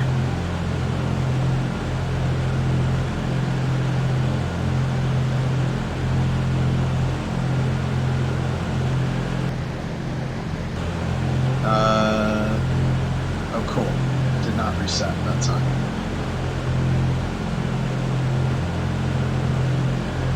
Okay, we got the sky starting to turn pink now, so that's a clear indication that we're starting to get onto civil twilight.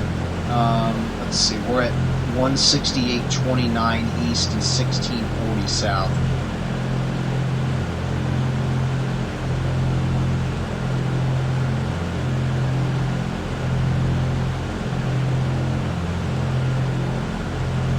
We're almost as far east as you can get.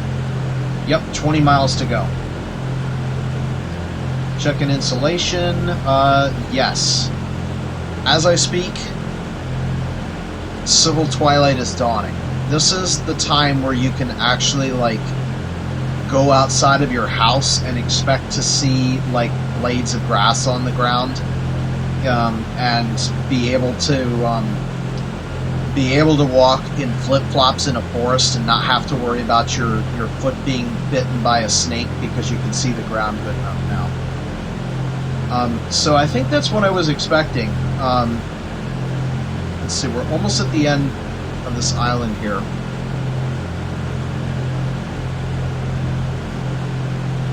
Google Earth is putting me 20 miles to intercept, so that's what I expect. That is what I expect. Okay, we'll try again at 10 after. And I have to interpolate again.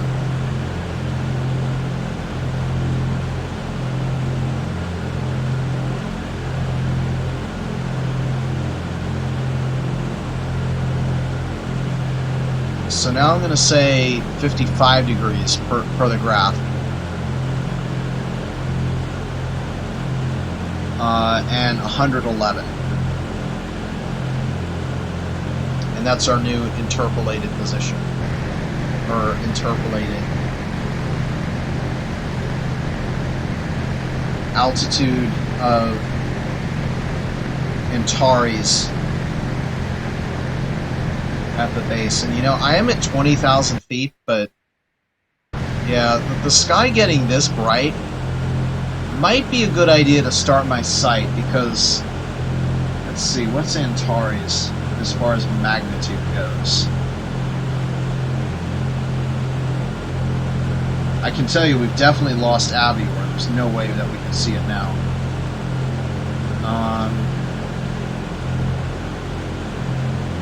Yeah, Antares is a magnitude 1 star, so it should be good now, but in 5 minutes, that might be it. We're getting really close to the point of losing the stars, but this is exactly when we wanted that to happen. I was expecting 12 for the LOP intercept, and, well, expecting it was 7, and it's 12, so we're only 5 minutes difference, and that 5 minutes could probably be attributed to my major drift.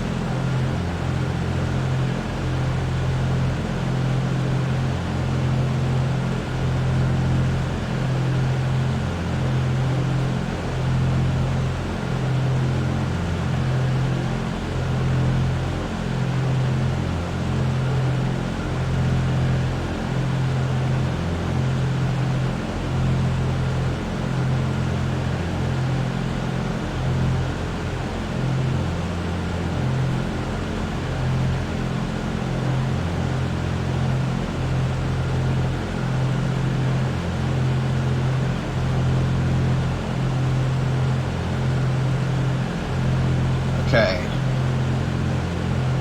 5, 4, 3, 2, 1, now. Okay. Oh, yes. Oh, yes. We're just about there. If not, we're almost there. Maybe it's hanging just a little bit below. I think by the time the shot completes, we'll pretty much be able to call ourselves there. Also, if I look down in the cabin, you notice how suddenly we can see everything? Yeah, that's what Civil Twilight does. Is it lights up interior locations and areas like forests and stuff. Okay, I'm gonna write down LOPI. This is an LOP intercept at 1812. So exactly when we were forecasting it, we're here. Okay. Current speed, we're averaging about 310. Okay, distance offset of 0, plot it, and you see this blue line? That's our new course. So we shot it at 111 degrees, so we're going to turn to 201 degrees at 1812. That's it. That should be the end of the bubble sextant, and we are now on our way into base.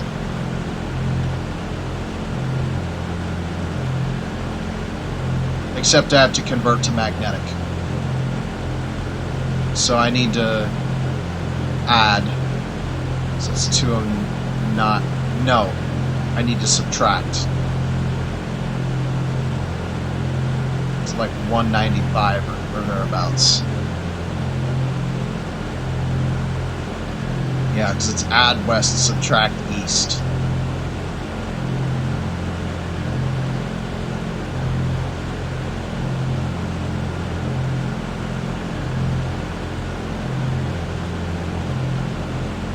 Okay, we got a pretty sizable island up ahead. Let's see if we can make it out. Okay, there's a peninsula on the far side there. There is satellite island Il Laguna, Il Moso, Il Amau. Yep. Alright guys, this is Shefa. I can see Vanuatu, specifically, well, that's the name that I had for the destination. Port Vila. There we go. I see Port Vila ahead, and let's check the navlog one more time. We had a distance to go of 69 miles, which at our current speed we will cover in 13 minutes. Wow. So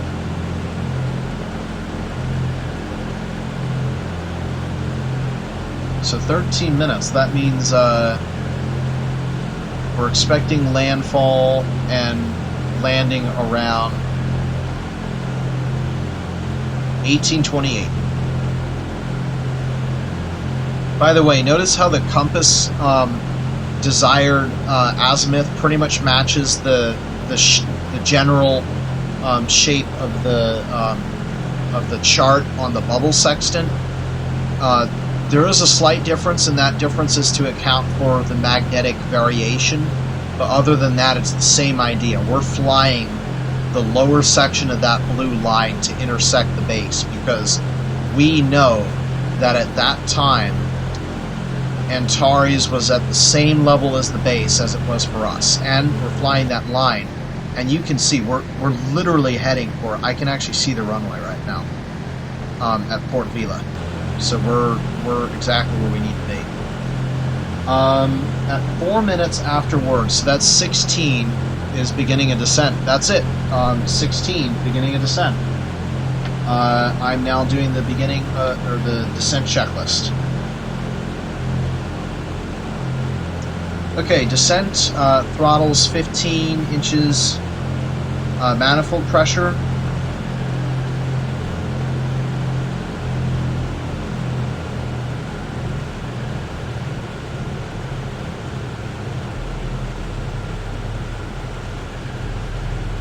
Okay, and we're going to bring the prop governors down to 1600 RPM.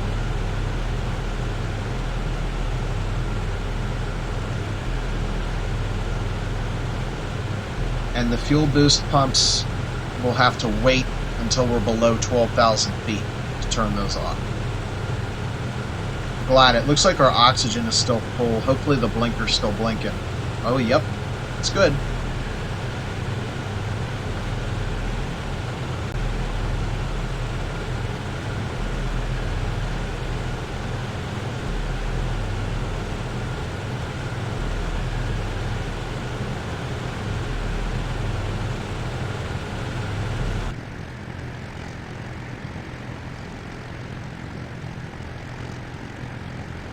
I love this beautiful deep blue shade of sky.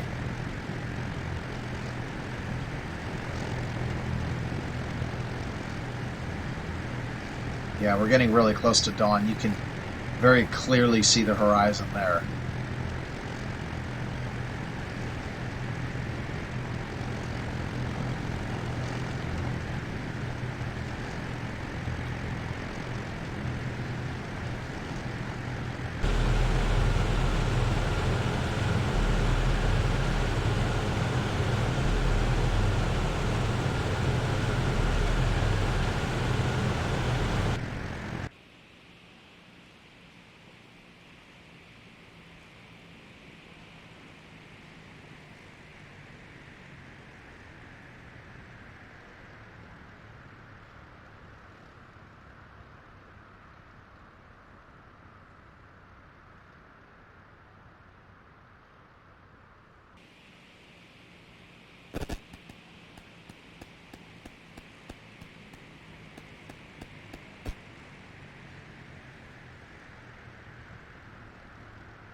Alright, I should also get up the plate for NVVV.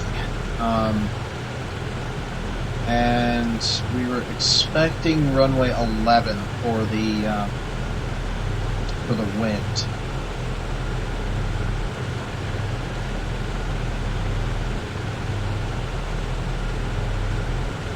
So that means I probably want to steer to the right of the airport.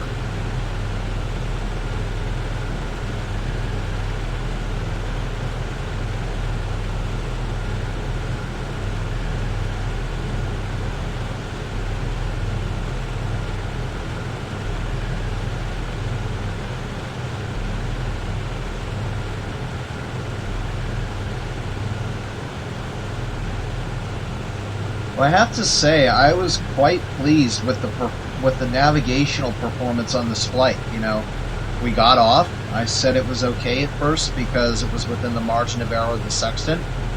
And then we were way off, and I said, okay, this needs to be fixed now. And then we fixed it, and we ended up exactly where I wanted to after we fixed the issue. We successfully hit the LOP, and as soon as we hit the LOP, we caught sight visual of the island, and that's exactly how I want it to happen. And now I think we are prepared to make the massive open water journey to Fiji. 563 miles of open water, of which about 370 miles we will not be able to sight land. Oh, and by the way, we will be up at 30,000 feet, which means that climbing will not solve the issue.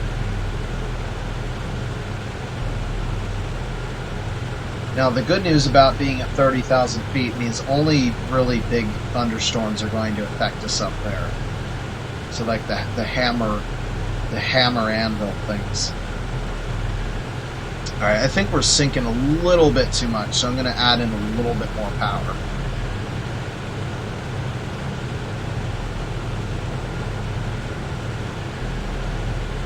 So, finishing off the checklist for the navigation procedures, at the ETA, at the LOP, the aircraft is turned onto the LOP as found, which I did. I recalculated my new ground speed using the E6B. Yep, I did that. Use the E6B to update the ETA of landfall. Yes, I did.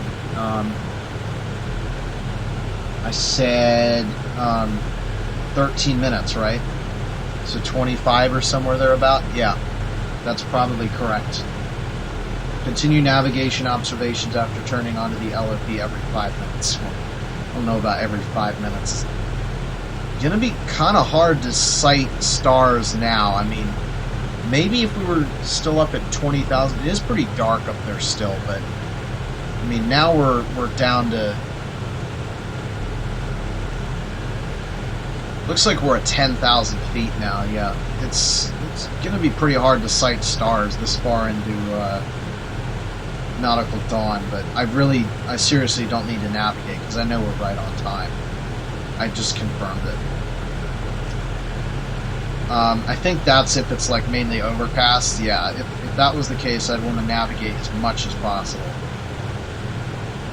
Yeah, we're definitely below 10,000 feet. Okay, so going back to the checklist now. Fuel boost pumps off. 1, 2, and look at that. My fuel things are in their position in the position that I was hoping. The fuel tank selector. Okay. And O2 flow off. Cool, so we are all set until we get to the landing checklist.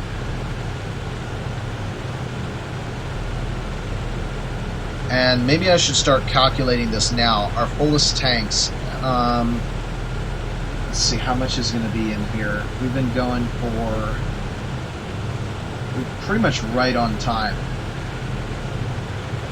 Plus about 5 minutes. So we spent about 2 hours 30 minutes on this at 70 gallons an hour. That's going to be 175 gallon. Yeah, 175 gallons. And the tanks hold 330, so that means there's going to be about 155 left over, and then we have 180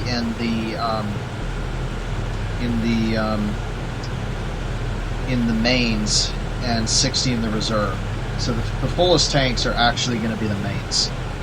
Okay, so I'm gonna why did I say I switched over to the main tanks earlier? 2322, almost 2322.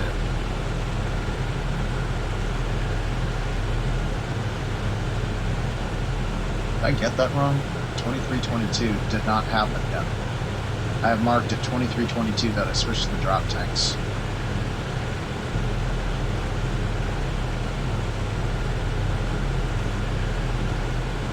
Oh my gosh. I'm looking at the wrong. I have the one for the last flight behind here. 1543 I switch. There we go. So drop tank to main. Hello, cloud. Switch at 1826. Alright, so just in case, on 1, 2, 1, 2, 3, 1, 2, 3, 1, 2. Okay. And yeah, I want to be going to the right. Wow, these colors, oh my gosh. Super, I think they call this ultramarine. This is like a Neptune color palette right here. So I'm descending below a thin cloud deck here.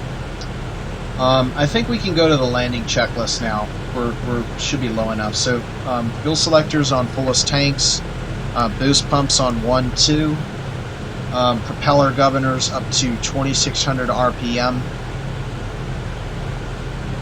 Let's see. I need to start zooming in on the runway here.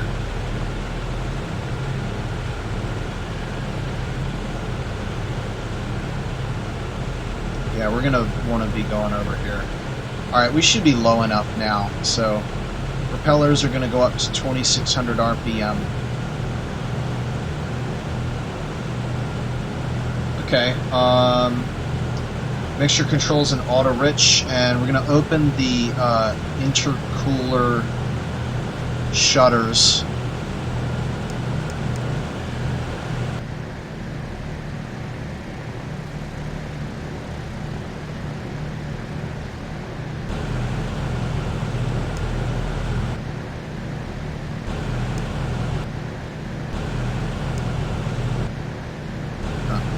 I'm not exactly sure how this switch. Okay, there we go. Alright, those are open. And that's just in case we have to do a go around. And I'm seeing sunlight on the panel.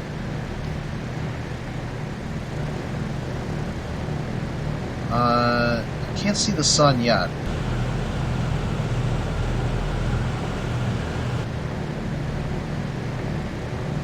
This is what I was talking about for music. I mean, isn't this fantastic, the sound of these engines?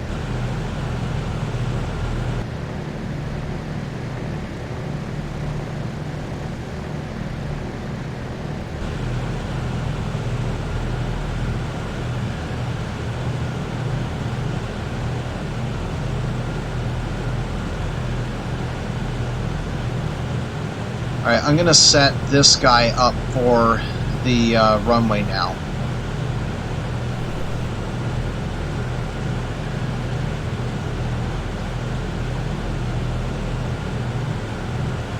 We're here, there's no doubt about that.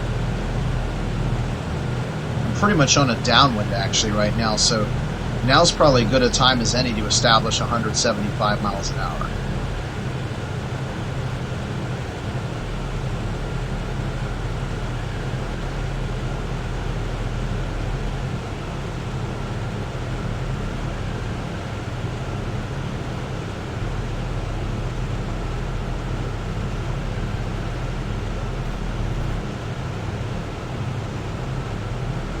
Okay, we can drop the landing gear, and I'm going to put the landing light on because it is still kind of early in the morning and I don't want to take any chances. Landing gear down and confirmed. Checking the nacelle again. She is down. Alright, pitching up a little bit here, keep our speed down. Takes a lot of nose up trim once you get the gear out. Throttle's above 15 inches. We're at 15, so we're good. And I think we're on base now? Not yet.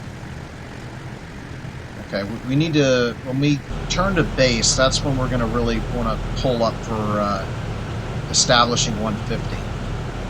And I do not want to overspeed the gear. We're kind of doing that.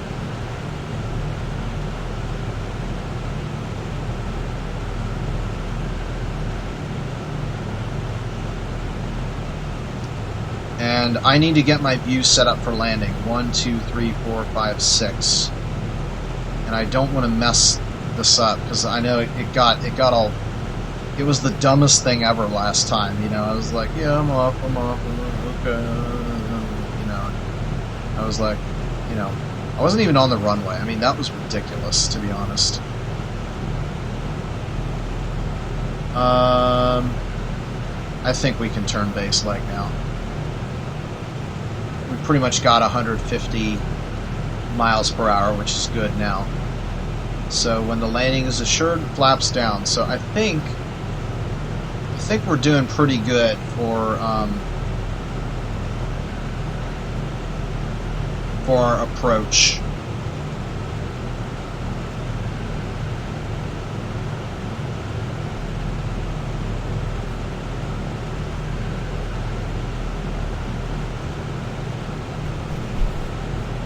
All right, now we really want to hit 150.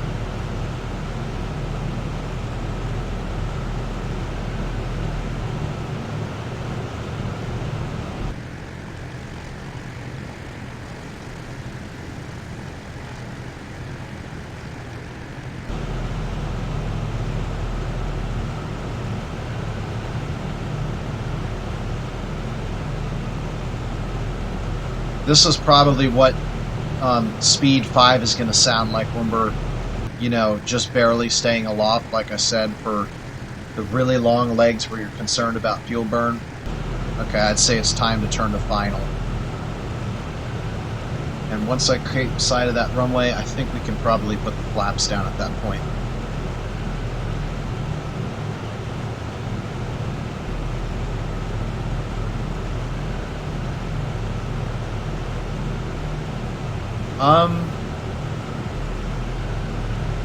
Yeah, we're good.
Alright, let's do full flaps now.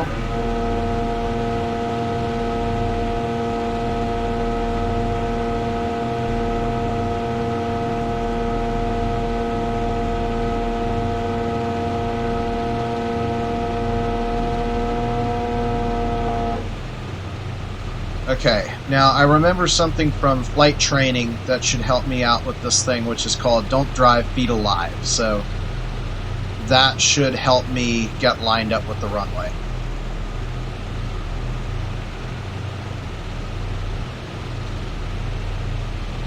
And we're pretty much exactly where we want to be.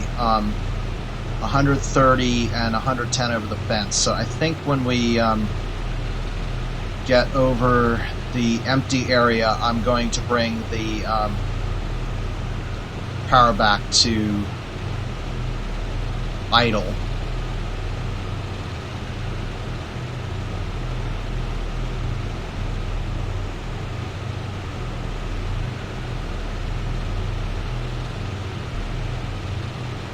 Alright, I like this approach.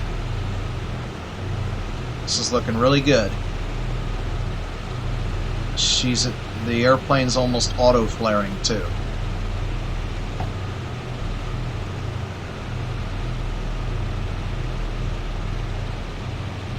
Pretty much no wind.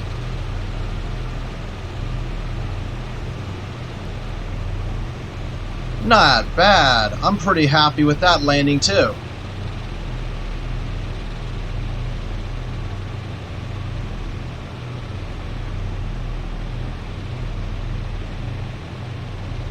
I can see the fuel pump off to the right. Man, literally everything about this flight has been really, really good.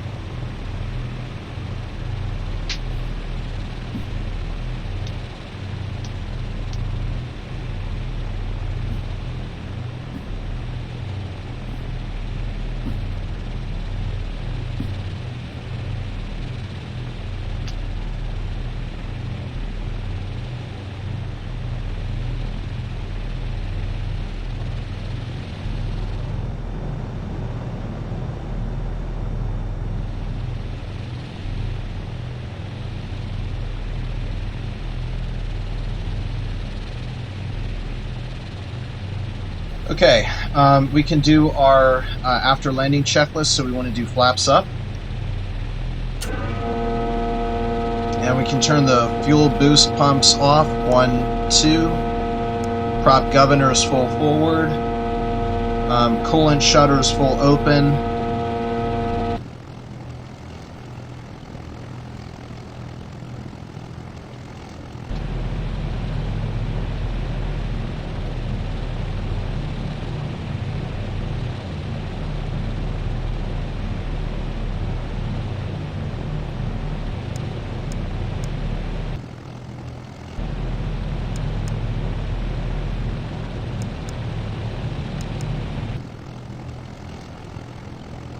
Okay, that should let everybody cool there. Let's see. Oil shutters, landing light, we can turn that off. Recognition light off. No need for that to run now.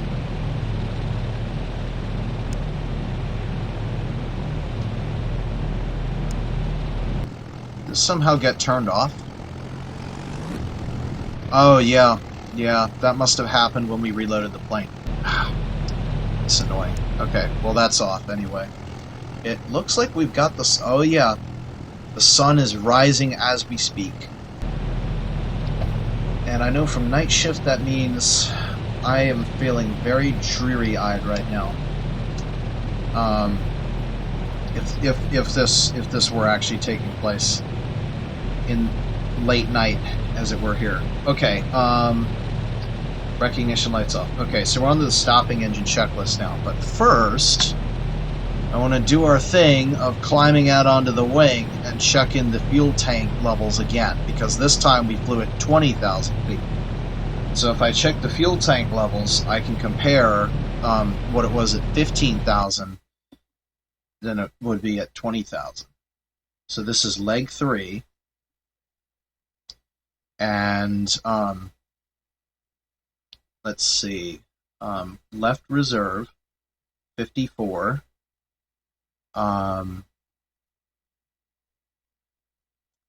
What is this left thing? I think that, yeah, left main.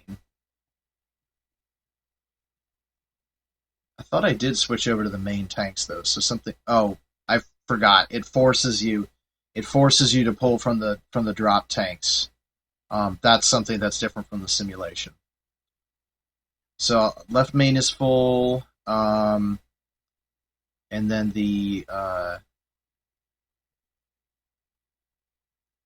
right reserve 54 gallons, and then the right main is full, and then we have the left drop tank, which is sitting at 64 gallons. Well, actually, we'll say 63 since that little bit won't be usable. And then the right drop tank is at 63 gallons. So if I add that up, that's 126 plus 108, so we got 236 gallons in total. Oh wait, but I need to add the 186.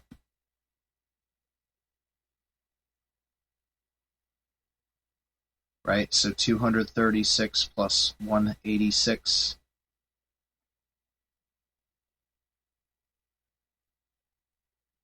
$422? Yes, that's what we get. Okay, so I got my numbers.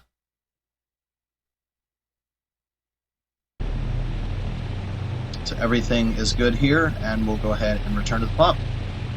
Now with the beautiful dawn light streaking across the aircraft.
Got the fuel pump parked way back here. Or I should say plopped. You can't park a fuel tank. Okay, that's it. Fuel tank should be full. So I'm not going to set the parking brake this time because, well, we all know what happened last time. So we're going to do the stopping engines checklist. So now I'm going to bring the throttle up to 1600 RPM. Hold for the impurities to burn out. I'm going to return to 1200 RPM. And mixture control idle cutoff. Okay, firing stopped. Throttle open. And propeller stopped rotating, so magneto's off. 1, 2. Master off. Check cockpit heat is off. And then we want to close all of the flaps here so that bugs and birds and stuff don't get into them.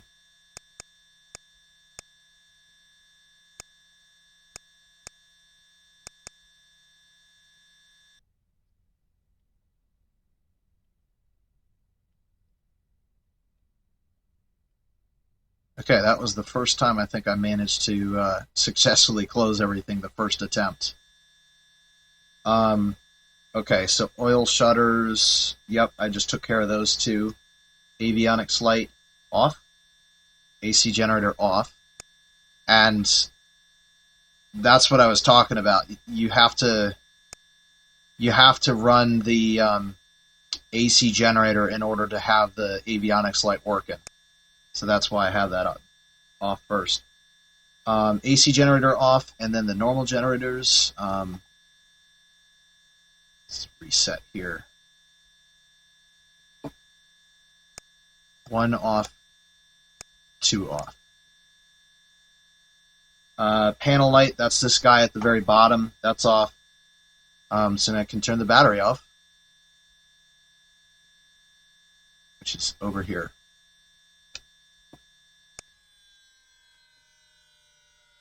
and turn these guys to drop tanks. And, well, that was turned off when the aircraft deloaded. That was my fault. That was not the instability of the simulation. This aircraft has still been impeccable for as far as simulation stability.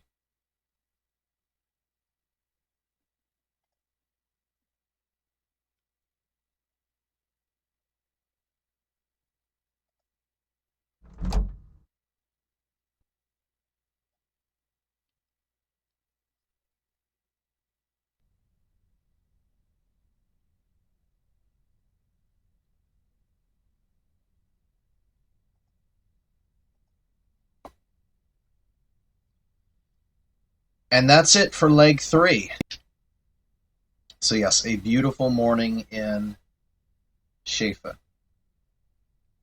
I like how there's variation in architecture too. Like, this is not at any ways what we have seen before in Papua New Guinea. So things are getting on, and we are getting on east. We're at 168 east. Next flight will take us almost all the way to the anti-meridian. So I will see you guys next time for our flight from Schaefer out to Fiji. I've been Dr. Aeronautics, and I will see you guys next time. Bye-bye.